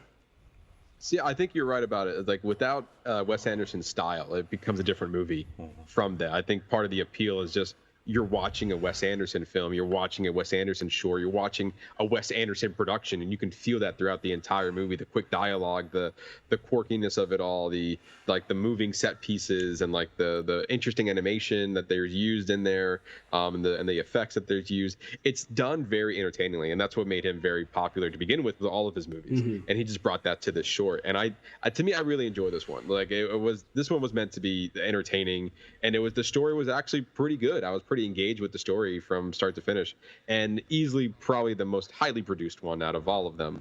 But yeah, I like this one a lot. Yeah. And then, so now we are going to move over to the docu-shorts. A lot of these, I've actually already seen all of these. So Kirk, I know you saw some of these, and Matt, I think you've finally seen all of these. So I wanted, I guess, Kirk, what were your thoughts on The Last Repair Shop? We'll start with that one. So The Last Repair Shop. Oh no, that's the one you didn't get to see. I did not see that one. So Matt, we'll start with you. Yeah, I think overall, I mean, just as a blanket for all of them, I think all of them has their merits and what they were trying to say of like just being a documentary short. I think the one, the Nan Nan and Wapu one was just a very delightful story of just these two elderly women who, like, they said they're both like they're basically like in-laws. They're mothers of two different from marriage, and then they found a connection and they're just living with each other, and that was just really fun to kind of dive into and seeing how they go about their day to day. And it wasn't really about like how they got there. It's like a brief thing about their story, but it was really about the connection that they had. And I think you mentioned this before about like one of them are farting all the time, and like it was just like very like silly and fun. It's like it's just like in their old age, like you can still see that they're just active, even though they're not leaving the house for much. And it's like, oh, we're scared to leave the house now, but they're making the best of what they have, and it's just a delightful story to see. That was like a very fun watch. And then they're like, yeah, more of our friends are dying, and you know, every day it could be the last, and they're preparing for that. But in the meantime, we're just gonna have a good time. Like we got nothing, we had nothing else to live for. We're just here for each other. And I feel like it's one of those situations that when one passes, eventually the other one will probably fall. Not be soon after. I feel like it's one of those situations, but it was just a fun, like cute little story that they did. And the last repair shop, I loved that story. I'm big into music, and this was all about like this place in California who's like the last free repair shop for kids and who can't afford to fix those instruments. And I liked how it was both talking about the people who are working for the repair shop as well as the kids that they were influencing. And they were both all telling a separate story, but all signifying the same message, which was like these kids are appreciating that they just have this instrument next to them. Like this gives them purpose and a drive to do better things. And then you see the hands that are making that possible when these instruments go bad. And then I loved how it ended with all the people who were part of the program and who had benefited from this program all doing this orchestral like piece. And I thought that was a beautiful way to end the short. The ABCs of book banning, I know you mentioned it, about how it was very factual, and I feel like I agree with you there. It was very like, these are the books that are banned, and then you have kids saying, well, why is it banned? And it was very repetitive. In that sense. I guess I understand that they have, it's coming from their viewpoint. The problem is that it's one-sided. Is that if you're going to ban it, let's hear from the other side. Let's have a very nuanced conversation about why certain things aren't available for certain groups for certain people at a certain age. Because that's really what it's about. It's not about like certain things being banned for certain people. I wanted a more nuanced conversation as a part of the documentary.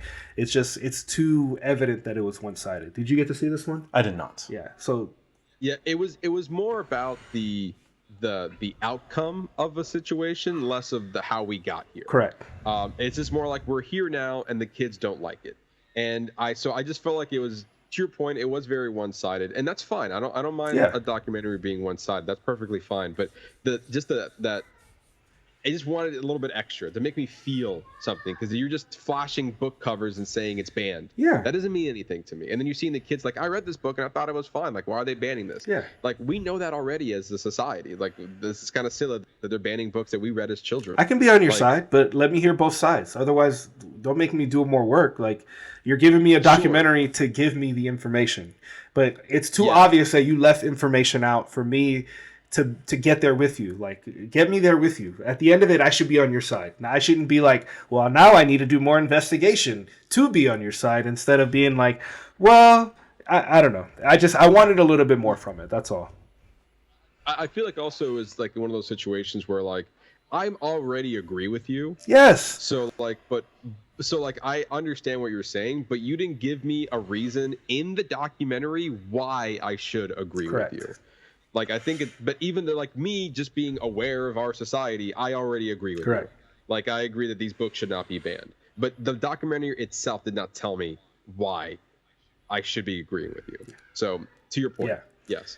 The Island in Between was really the only one that I felt like a big disconnect with.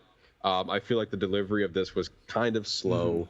And, I got it. I understood what they're saying. It feels very niche, and I just really couldn't connect with this one, unfortunately. But like, it was also fairly quick. That one I just didn't really care for it. The Island in Between. So the way I took it, I learned more at the end So that's how I feel about absolutely. documentaries.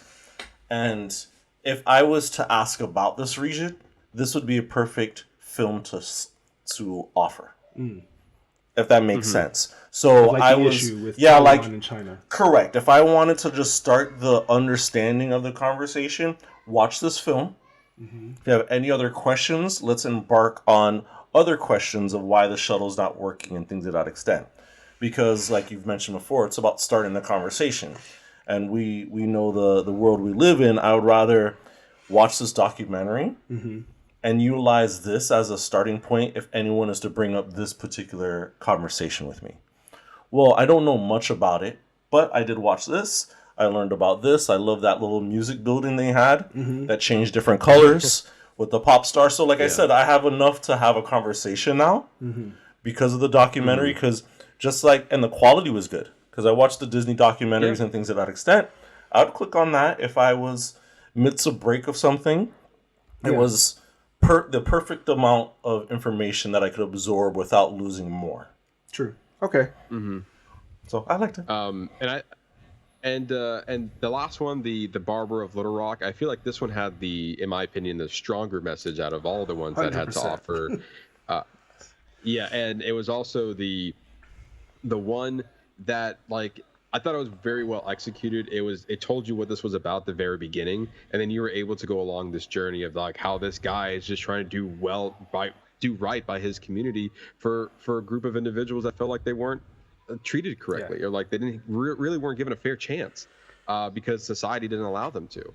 And he's just trying to help. It's like, either if it's like helping basically his community, is not really about race.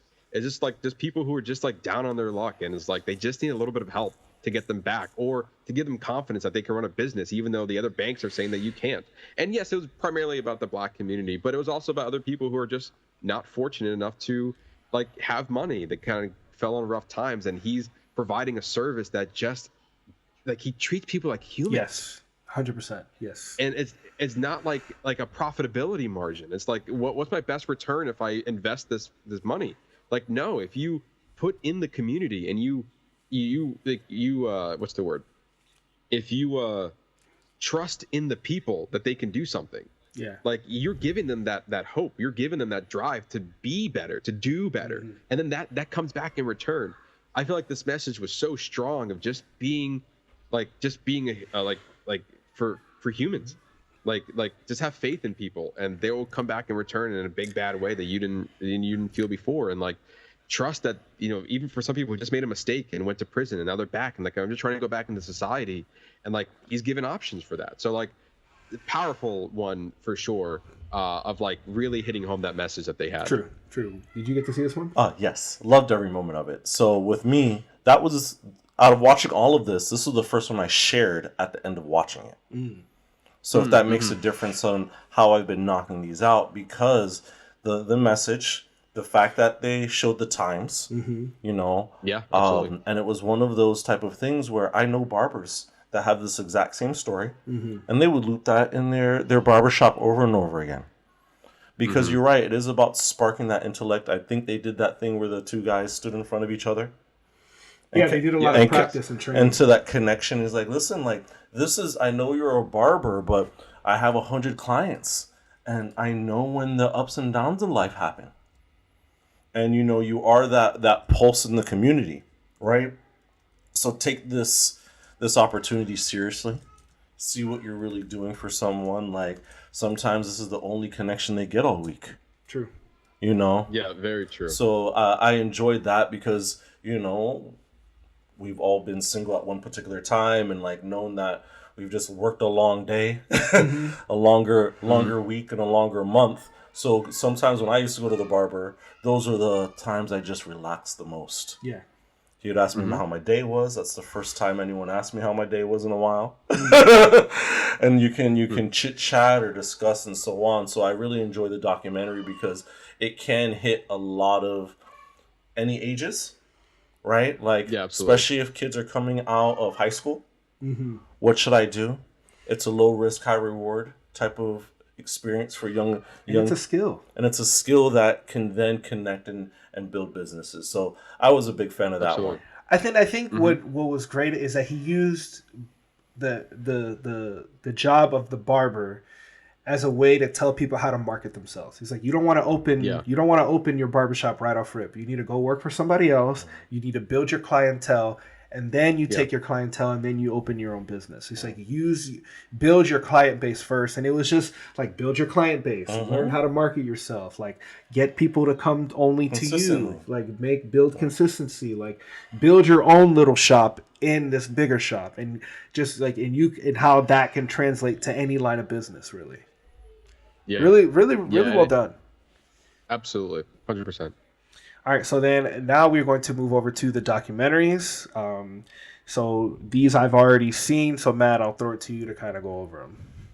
Yeah, and so far what's available to us is the 3 documentaries that are nominated. I'll first talk about the Internal Memory.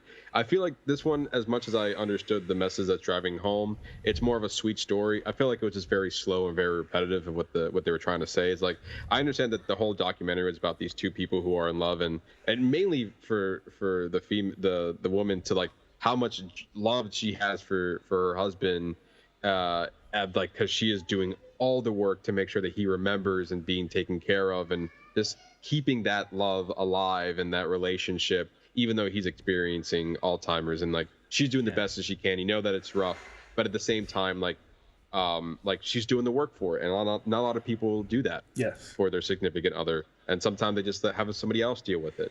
But in this case, she's putting in the work to make sure that his final days are going to be, if not memorable, at least some good ones. So I respected the message. I just felt like, as far as the delivery standpoint, it was just very repetitive. It was just very, like, I got the point 30 minutes in. I didn't need to watch another hour of pretty much the same thing. So you felt like it would have been more effective as a docu-short? Absolutely. Yeah, I think so. Because then at that point, it's like, I don't remember. Well, here's something to try to help you, or this is why I'm frustrated. And like, I'm not devaluing the documentary. It's just like, as a viewer, it's just like, I got it. I got what you're trying to say. Yeah, it seems like I liked this one a little bit more than you. I just really connected with like their love for each other, because then even though he couldn't remember, you could tell that there was a sense of I do love this person, like even if I don't know who you are, like there's something about you that just so like I'm just still so connected to you. That's so like there's something even beyond memory of when you have that love and connection for your significant other. It's also just a very sweet story in and of itself as well, which, you know, it definitely gives some props there. Absolutely. The other one on a completely opposite end was 20 Days in Mariupol.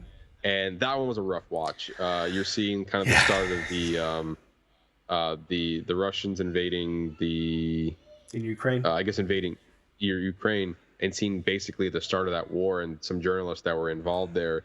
And you see the 20 days leading into eventually where they were able to leave, or like the last chance where their safety is now on the line. And I feel like it was always on the line, but now more specifically, if they don't leave, they will probably die there.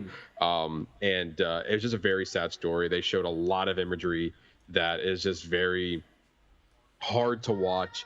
But at the end of the day, it does drive home the fact of like the war that's happening right now, and like how serious it is, the people that it's infecting, how a lot of people don't understand why it's even happening in the first place, and then also what was crazy at this, like the misinformation that was being spread around. Like you see him just like, a lot of the people are like, hey, put down your camera. I was like, this war is this will go down in history, and I'm not putting down my camera. Yeah, exactly. It's it's pretty intense.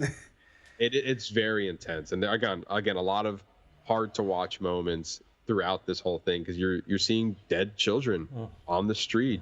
Like, and you're seeing massive burial sites. It's heartbreaking. Like burned babies. Like it's some shit that I'm like, oh, like there should be like a graphic warning at the beginning of this thing. Yeah, it is available on YouTube for free. The Eternal Memory is also on Paramount Plus. I failed to mention that, but that one's just that's a little rough.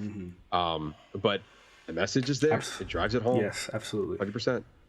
And the last one I was able to watch, it's on Disney. Where was Disney this? Plus? Disney Plus, yes. Bobby Wine, the People's President. it's going to be a smooth transition to when we eventually talk about Bob Marley, One Love. But it is very similar to the fact that you have this musician who has a voice, and a lot of people, I believe Uganda, respects him.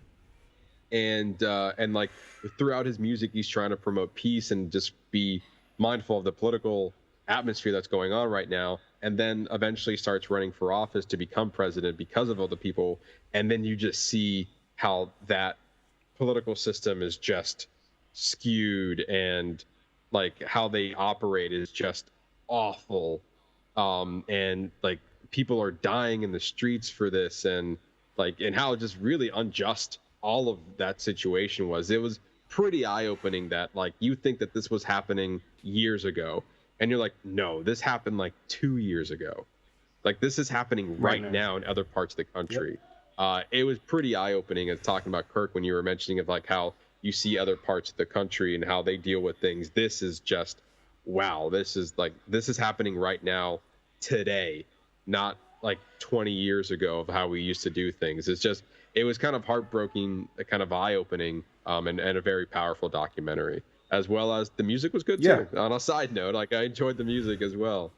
But it's just insane. Did you get to watch this one, Kirk? I did not. Oh, this one I think you would really enjoy. Okay, I'll try. Yeah. If you have the time, it's on Disney+. I'll add it to the list. But yeah, that's kind of wrapping up our Oscars. There's a lot that we had to talk about, as far as like the shorts and the documentaries, but we got there. So we're going to be diving into where we think this lines up in our predictions episode, our Oscars predictions episode, which is going to be next week's episode. Little tease there. So yeah, but before next week happens, because we're still in this episode, we're going to be diving into, well, let me back up. That's all we've been watching. So now we're going to be diving into our spoiler review of Bob Marley, One Love. So Kirk, we'll start with you. You're wearing the shirt. I've heard you've seen this movie twice. Yes. This is your time. Yes. Loved it. Because especially other youth coming from Jamaica, right? Or my family's from there. I grew up here in Orlando. Like having Cool Runnings, having Bolt, like all of those particular things. Every time something comes out of Jamaica, everyone watches, right? And it's another homage that's been paid towards the quality and the message that is trying to come out of the island, right? I still have family and cousins over there. Davis Solar Solutions, he does stuff in the community to this day, and helps do with those messages. You can see with some of the interviews, the children were really involved in the production. I love all the actors. They had dialect actors and all of those particular things to really make sure that what was being put on screen weren't going to have, I don't want to say like Cool Running feels to it, more of a legacy story, right? Just like if you would do another like Elvis Presley and those type of things. So really enjoyed that. Watching it twice, you get a lot more of the nuances that I wasn't catching on the first one, because the first one you're sitting there like, oh, this is when he made this song, and so on and so forth. And then you had other opportunities where a young lady's right shoulder shows up in the shot. It's like, I don't really know that actress, and you're kind of adding the tone to this is when this child was born, and this is paying homage to the children that have been still carrying his name and still carrying the torch. So you still have to pay homage to the mothers that brought those children in to continue the story. So I learned a lot more, because you hear base stories. It was good to get more of a feedback. I love the fact that they tried to get as many Jamaican actors into the film as possible, to play the role. But the people that picked up those torches made sure to hold it very, well. I have no comments or qualms on how they were able to bring the positivity out of the island, especially with the small nods of where he's gotten some of his knowledge and understanding, and those leaders in those communities, because what's truthfully going to happen when people visit Jamaica, they're going to want to now add more income and help with those particular areas of poverty. So I'm all about that. But yeah, I loved every minute of it. Can't wait for more. Okay. I mean, I enjoyed it. I thought Benson King Adair, he did a fantastic job. Just pulling up, I was able to find a side by side comparison between him and Bob Marley, and I think what a great casting. I think he played the role very well between him and Lashana Lynch. I think they both played their roles really well. Like, I mean, there are points in the movie where I forget that he is not Bob Marley. Like, you really do feel like he is Bob Marley in the movie. It's in the movie, and then just the way they were able to intertwine his music, they tell it in a way where it's not his whole life. You're focusing on this one portion of his life, that obviously starting with him being shot and leading that whole time, him being away from Jamaica, and ending with him coming back to Jamaica. I just thought was really well done. And then you get these snippets of like when he meets his wife, and then you get, when he was younger, them starting out with their recording label, and the music that was involved in that. I also really enjoyed that before the movie even opened, you get Ziggy Marley, who comes on and goes, "Hey, we endorsed this film. We were completely a part of this entire production process." And I think, to me, that gives your film an extra level of authenticity. Said, well, if the family approves of the message that is portrayed in this film, then I am all for it. I love the way that they intertwine the music. I kind of wanted more. I felt like I wanted a little bit more of that. I felt like maybe give us more of those. If we would have gotten more of those sequences, maybe it would have given me like an extra layer of the film.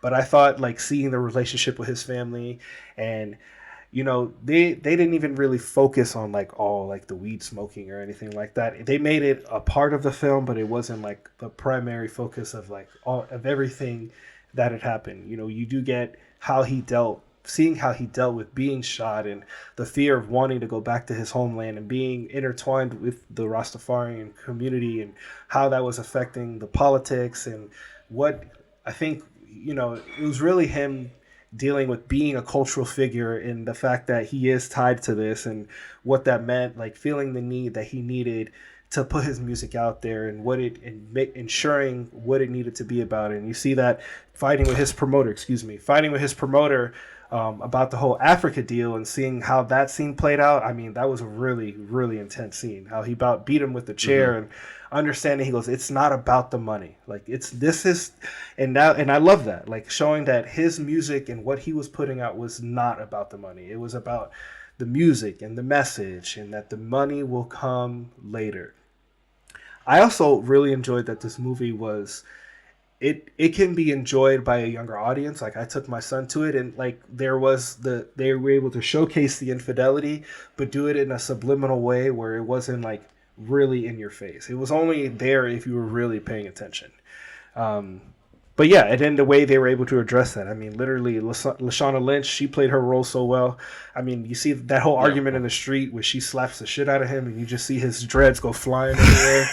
I mean, that part was hilarious. It's like, oh, damn, she done slapped the one love right out of his mouth. But yeah, I mean, overall, I really enjoyed the film. I thought fantastic. They both played and that seems to be the common through line with most biopics, whereas you really, really appreciate the actor's portrayal of whatever cultural figure they're playing.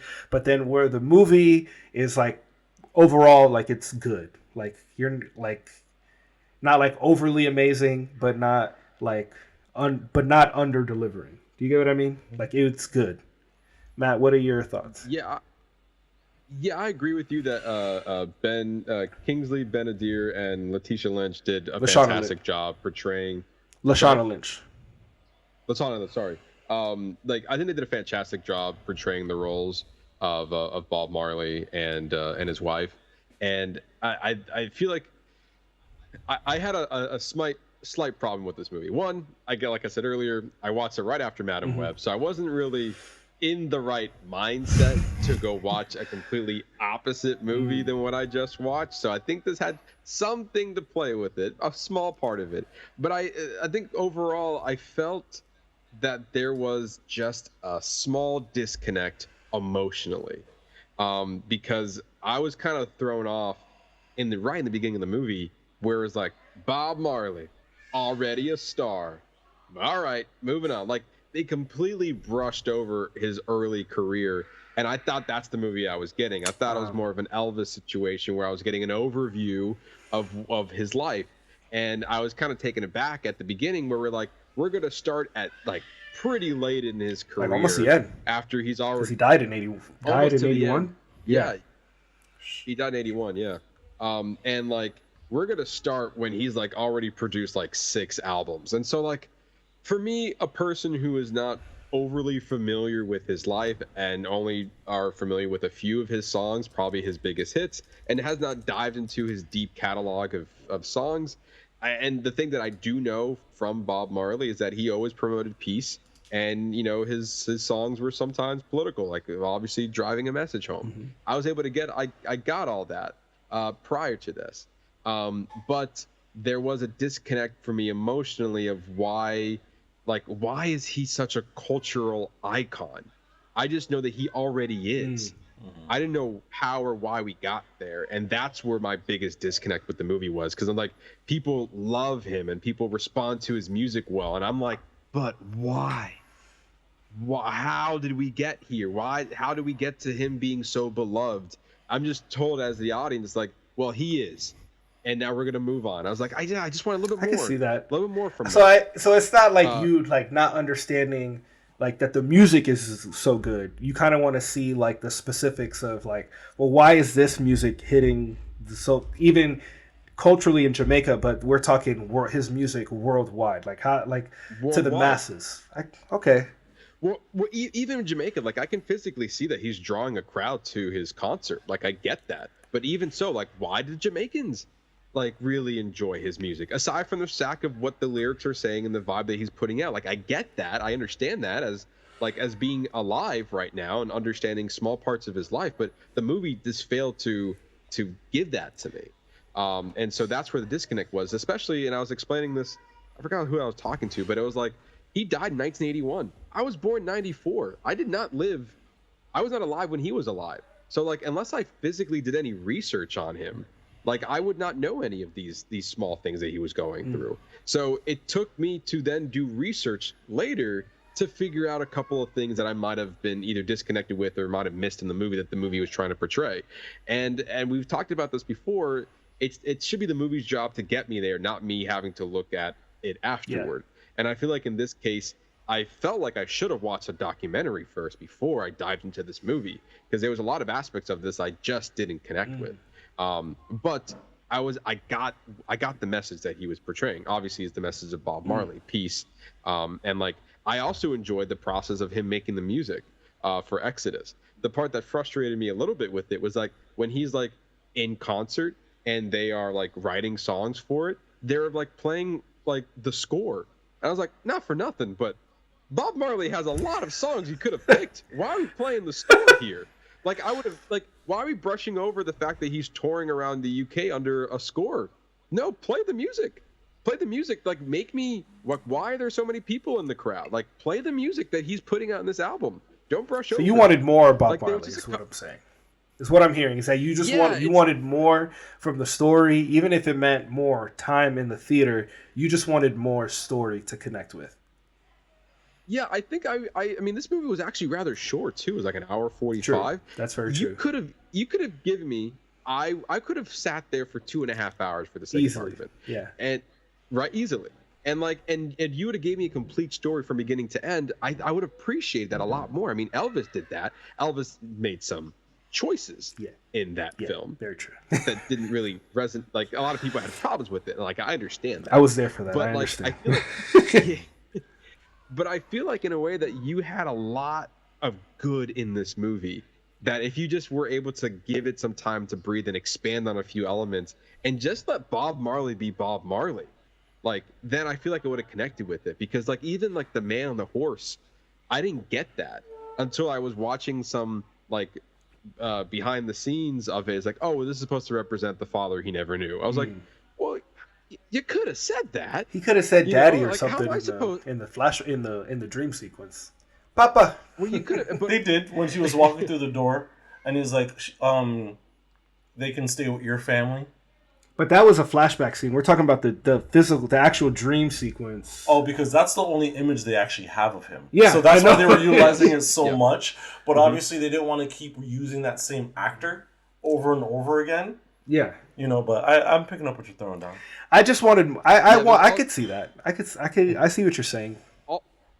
Also, in that dream sequence, apparently, again, I saw this on YouTube, that the man that we see when we finally reveal his face, apparently he's like a figure in the Rastafarian, like a leader in the Rastafarian society. So, like, at the end, I'm going to assume that instead of what we maybe are led to believe that this is his father that was in his dream sequence, he was actually being picked up and carried by, like, a leader, a popular leader in the Rastafarian society, that he was able to, like, well, I guess when he passed away, he was able to go in that direction instead of going in the direction of, like, the father that he never knew type of deal. It's a little bit confusing there.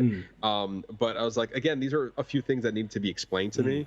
And that just could be the lack of knowledge that I had. But I was hoping this movie would have given me some insight a little bit more into his past. And they kind of did. They showed, like, him and is it the Wailers? Yeah, Bob Marley and the Wailers. The band was called? And the Wailers, right. And then we saw that and his connection with his wife and then he into the society that he was in, and, like, how he grew up and the culture that he grew up is, like, we got pieces of that and I respect that, but, like, I think overall I just wanted more, because I think it fell short on me trying to understand and, like, really feel the impact that he had on culture. I just didn't get that in this movie, but there was, like, it was, like, I wouldn't say it was, like, so close, but it was, like, it was there. It just needed to give me some more to get me there, like, fully. Well, just Kirk, for you who has family in Jamaica and being Jamaican yourself, like, can you speak to any of, like, the cultural significance or just, like, the influence he has on you, your family, or just in general? Correct. So, as an example, like, from all the other interviews, right, the only thing that they've used artistic liberties was the young man asking for forgiveness. Oh, that's right. At the end of the scene. But everything is to date towards a simple man, right? Because you have to think about it. He passed away at the age of 36. Yeah, very young. Yeah, he was young. I didn't realize how young he was. So I hear the want for more. But, you know, just like, you know, we want, you know, we wish, you know, he recorded just like Tupac. Like, you know, doesn't Tupac have, like, hidden things that have never been released? You know, we want more of that, but he was a start of a genre of music. So I think that's the comparison, right? Like, when you think Bob Marley and you think a tropical setting, what do you think before it? And it's nothing. Right? Like, you think African beats, you think other things, but when you think Caribbean, you think of this particular medium of music because he's the first one to do it, and everything since then has been the beats of Bob Marley and so on and so forth. So that was the big revelation for the connection. Just like the Beatles, like certain sounds that came out of certain regions of the world that are unique to them and was able to transmit throughout the message, right? Because you have to realize a lot of concerts I've gone to, they write down the lyrics of the song, right? And put on the poster of what one particular... And because of, what was it, the Cuban missile crisis during the time. Yeah, Bay of Pigs. You know, all of those particular things. What's the only song that's representing anything that can give you any type of peace is the music that's just coming out of Jamaica. Right? Because it was Bob Marley, Elvis, they're both the same time. And you can see the two different lifestyles between the two global superstars. Very true. So you can see the impact it has in play, especially when we come to, you know, what do you want to be when you grow up? You know, and having a good figure of, like, I want to do music, I want to do this. And you can see how that lights having those images on the island, and just like having that popular star that is dominoing generations after generations. So that's the big thing to it, right? Like, so you have that, you have Cool Runnings, you have, you know, Bolt, like, you have all of these quality things that are coming out of the island, and you always want more. Okay. True. Yeah. But as far as you specifically, like, how has his music impacted you? Oh, 100%. Like, I grew up with the music in my house constantly. Like it was a staple of society. Just like how cricket's playing on the game on my dad's house right now. Like I know it's on. So you can imagine every Jamaican has the ringtone, the everyone's heard the song, everyone hums it because they do resonate with the message. And especially when you're younger and you say you're Jamaican, you see the person say, indicate to that one positive thing they know. Yeah. It's like, yeah, man, yeah, I've been there before. It's beautiful. You have all of that. So having another positive film come out to add to that repertoire for the new generations, like I said, we have new children that are knowing the story of it. And if they do see it with their parents, now if they engage with other people that look like him, sound like him, you're getting more of a positive feedback. You have them all over because you have books, you have different. These are just some of the books and stuff you brought with you here, and we got images of the actual images of it. But Kirk came with these books; he has them here with him. We're looking at the kids' book, Bob Marley, Every Little Thing, which he's actually gifted a copy of to one of my children. So we actually have another copy of this book here, and then the Ziggy Marley and Family Cookbook, and then the Bob Marley and Comics. So what is the Bob Marley and Comics? So the Bob Marley and Comics is a lot more in depth. So it picks up out like that little bit more that you wanted, Matt. This would be the great book to have, right? It talks about the teacher that taught him vocalists. It talked more about the culture and religion that they dived into, because right now, like you see in the movie, they're just around the fire and you see them puffing that. Like you're understanding the scene, but you're not fully understanding the scene. Yeah. Right? Because you don't have the detailed, you don't have that dialogue filling in the blanks of what's happening in this moment, what could be in there, so on. So this comic book will fill that gap for you. Who his teachers were, because just like any other type of production, you have to cut it to a certain level. Right? And absolutely. So that book is an amazing book to read and get more of an understanding of what happened on the island during those times and how some of the weapons were getting onto the island. Because if you think about it, like there's no weapons manufacturing on a tropical island. Yeah. So how are they getting onto the island and causing this destruction? Interesting. Because you have to look at the ports, who are controlling the ports, so you can see how that particular struggle of the people in the society are like, look, stop bringing them in because we're dying in the street, but we need them to protect ourselves. So there's that whole conversation, the traveling, and also because, like you said, like it's Jamaica. Like I know they said call the ambulance, but that was the only thing I kind of smiled at. Like there's no like 911 in Jamaica that I know of that sends an ambulance to the house. Maybe like a private one, or you call that hospital and they send the ambulance to you.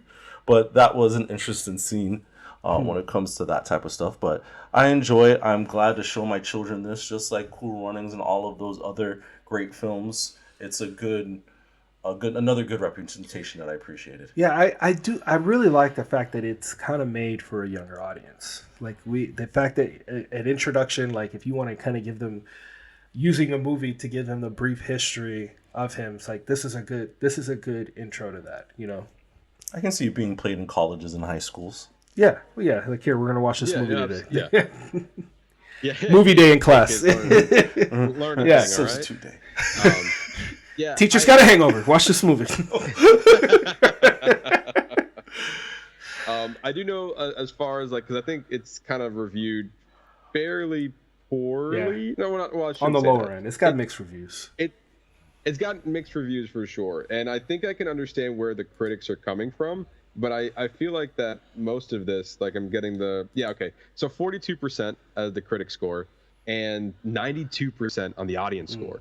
That is vastly different between what the critics are feeling and what the audience are feeling. And I feel like if the critics are on one end and like saying maybe I don't think it deserves a 42, that's kind of low for me.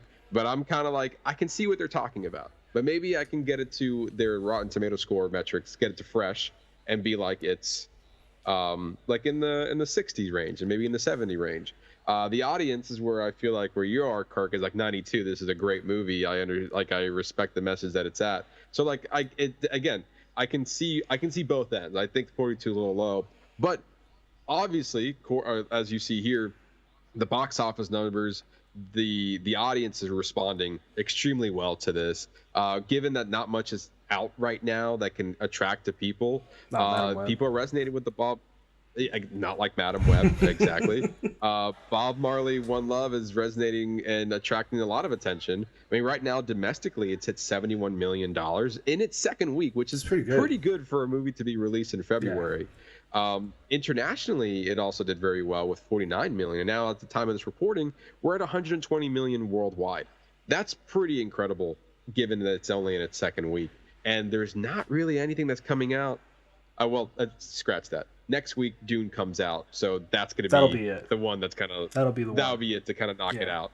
But I think this movie has a lot of staying power for people who like maybe don't want to see Dune because it's like that's too big budget sci-fi for me. But I wanted to learn about Bob Marley and watch that one.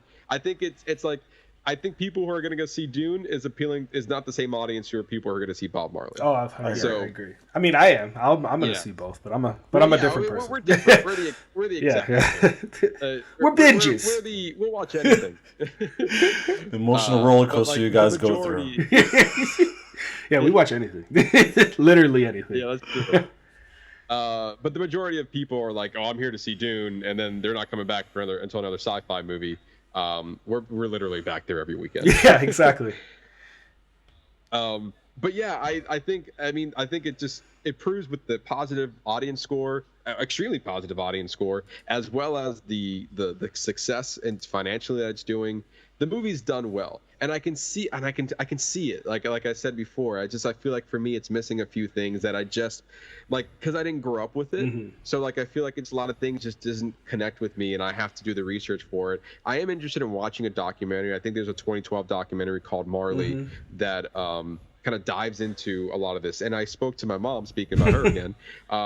She asked me if I saw Bob Marley, and I gave her my thoughts on it. And she's like, "Oh yeah, well I want to watch the documentary first before I watch the movie." And it's like, you know what? I probably should have done that because I might have had a different appreciation for what the movie was trying to portray beforehand. But again, at the same time, I feel like it should have done that job within the movie. But I feel like that's, apples and oranges at that point. And I also know there were some issues. Like some of the complaints were like they didn't really dive into his monogamy as much. They kind of painted him in a positive light, even though it kind of briefly mentioned that he was sleeping with other women. I didn't go to and I later found out in the YouTube video that it didn't go nearly as close to the extent that he had like children with multiple women. Yeah. Like I think he has like a ton of kids, not just I think he had 3 with his wife, and then he adopted 2 or something along those lines. But I think he has like 6 other children with 6 different women. Yes. So like the movie did not dive into any of that. The movie did not dive into like his either political views as far as like promoting peace. It did that, but not like in a global standpoint. And then I also know that it didn't dive into like his love for basically weed. Yeah. And like they kind of brushed over that as well. Like he was a pretty big advocate for legalization of marijuana. They didn't really brush into that either. So like not saying that any of those things needed to be in the movie to make it good or make it better. But I mean, for people who are familiar with his story, obviously they omitted a couple of things as well as his early beginnings as well. So with that, I'll toss it to you, Kirk. Kirk? Well, you're not Kirk Jordan. I will toss it over to you, Kirk. Your final thoughts. A great torch to pass to someone else. I will suggest it to watch to anyone else. Valid points on some things that you said, but that's why it gives you that taste to dive into more. Right? That's why there's more content, more books, and hopefully it adds more light to the island and some of the particular things that you pointed out earlier. It's a constant challenge, just like in some of these films that we watched and see that are up to it. A lot of these stories about overcoming and doing a better quality of life in most of the films that I watched. So we can see how all of that resonated to this movie and how we do want that one love spirit and to be able to be eye and eye with each other and see another human across from her without wanting to cause any harm. How many out of 5 stars, how many would you give it?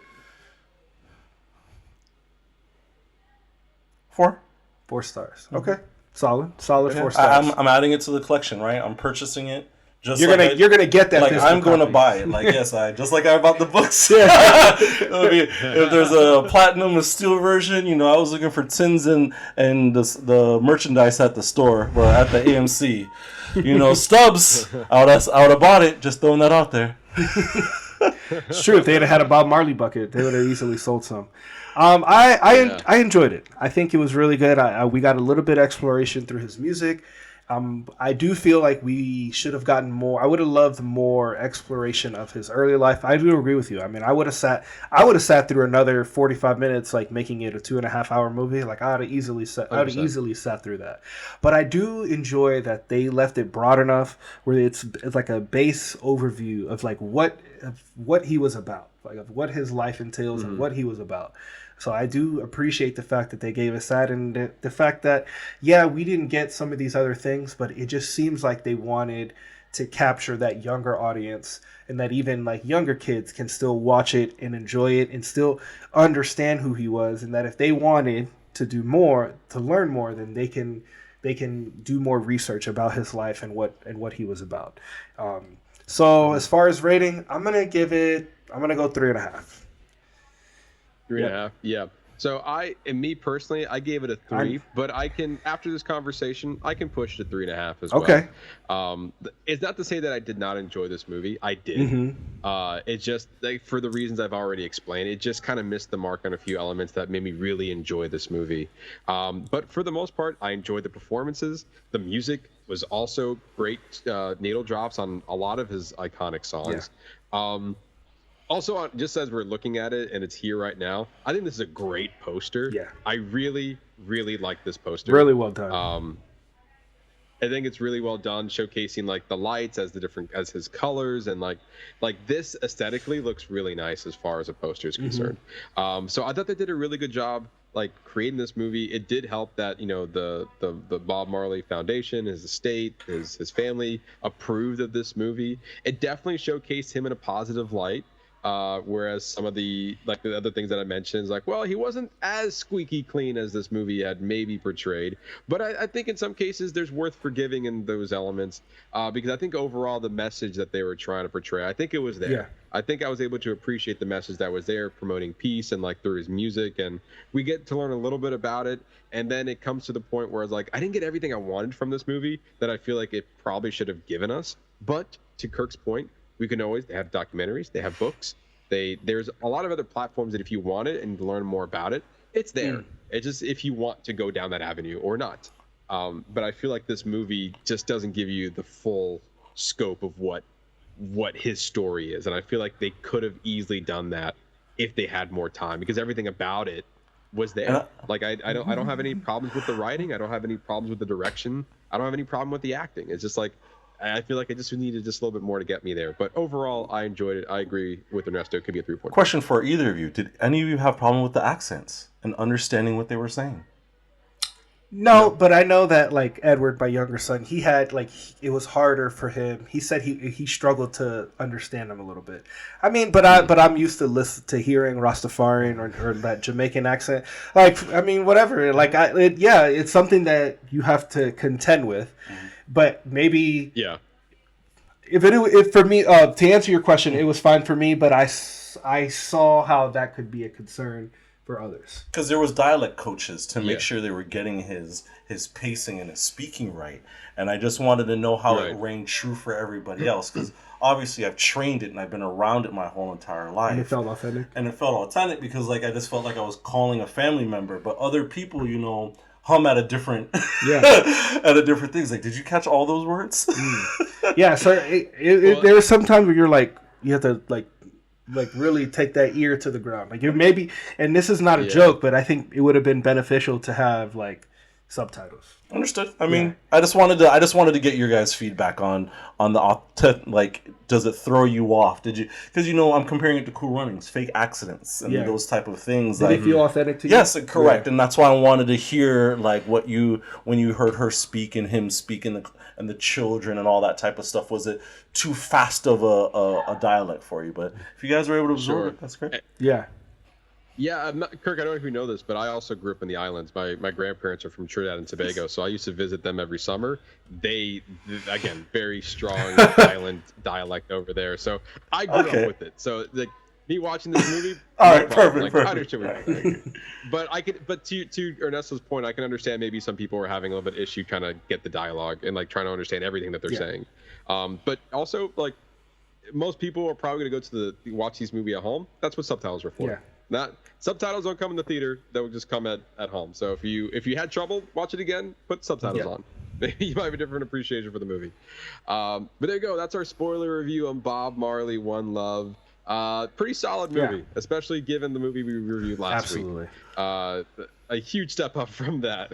And for a movie that came out on the same day, it's very interesting of the two different movies that we got that was released on Valentine's Day, more or less. It's like these two movies are not like romance. These are not rom-coms. But like what it's interesting of that the Valentine's Day release for Bob Marley, because it was like he's promoting peace and love. So it's like it's a different type of love on Valentine's Day, not the ones that you typically associate with, which I appreciate. Very true. But there you go. That's our spoiler review on Bob Marley: One Love. Again, pretty solid movie. Definitely recommend go watch in the theater if you can, but also if you can't, definitely check it out when it comes to video on demand or a streaming service, which at that point that would eventually be put on Paramount Plus. But I think the movie's doing pretty well, so I think it's going to be in the theaters for a while. Agreed. Kirk, thank you for having me. I appreciate it. Thank you for letting me have that feedback and this opportunity. Yeah, we had a great time. Yeah, spreading your wisdom around and your expertise on the man on your shirt, Bob Marley there. Ernesto, tell our lovely listeners what they can look forward to next week. Well, Matthew, I will tell you that the time has come. It is time for our yearly Oscar prediction show. So we have done our homework.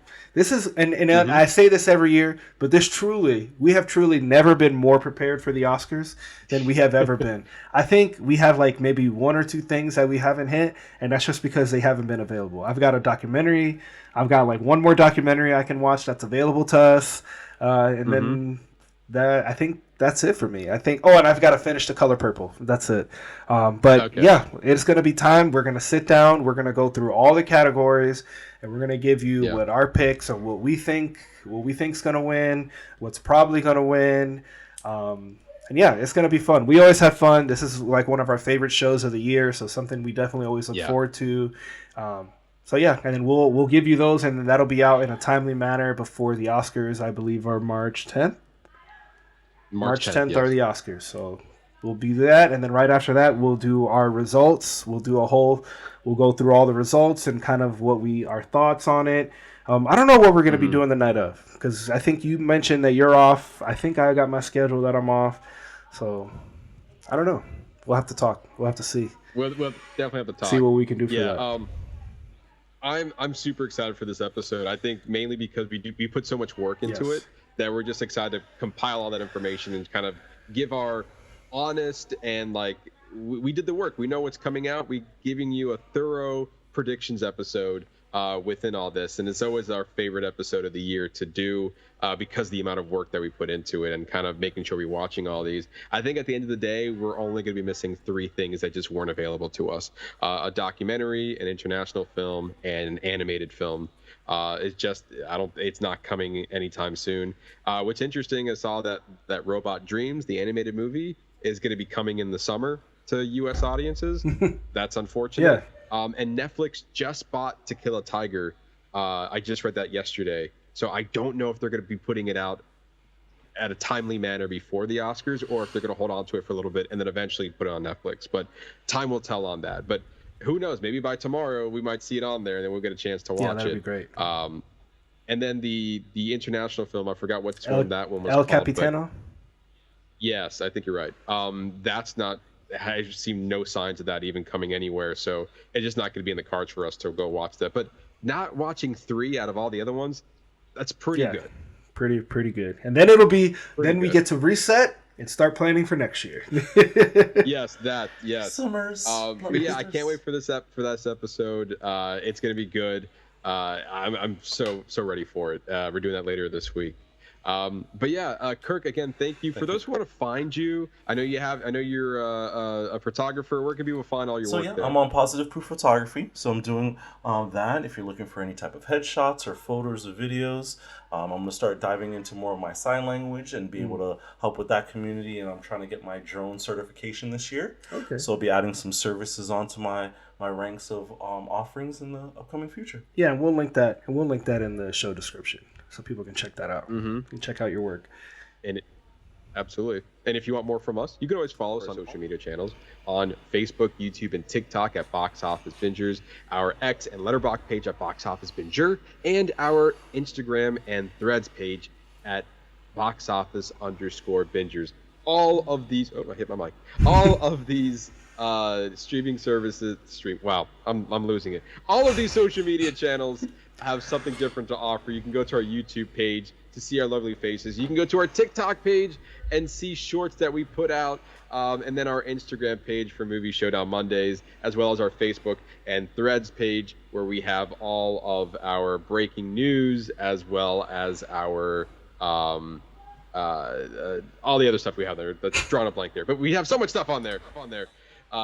That's all of our social media channels. So be sure to follow all of them so you don't miss anything that comes from us. We like to thank each and every one of you for listening to us just talk about movies. We really do appreciate it. Come back next week. You're not going to want to miss this one. This is the one that if you want to be prepared for the Oscars and have something to say, or if you're going to an Oscars party and you want some insight because you haven't had time to watch all this stuff, but you want to put something on a ballot to maybe win $5, listen to our episode. We'll give you the best chance of you winning. That $5. It's $1 gallon. It's $1 gallon of gas. That's right. Thank you very much for doing all of that and listening to us. Come back next week. You're not going to regret it. And for that, I've been your host, Matt Diaz. Ernesto Santos. See ya.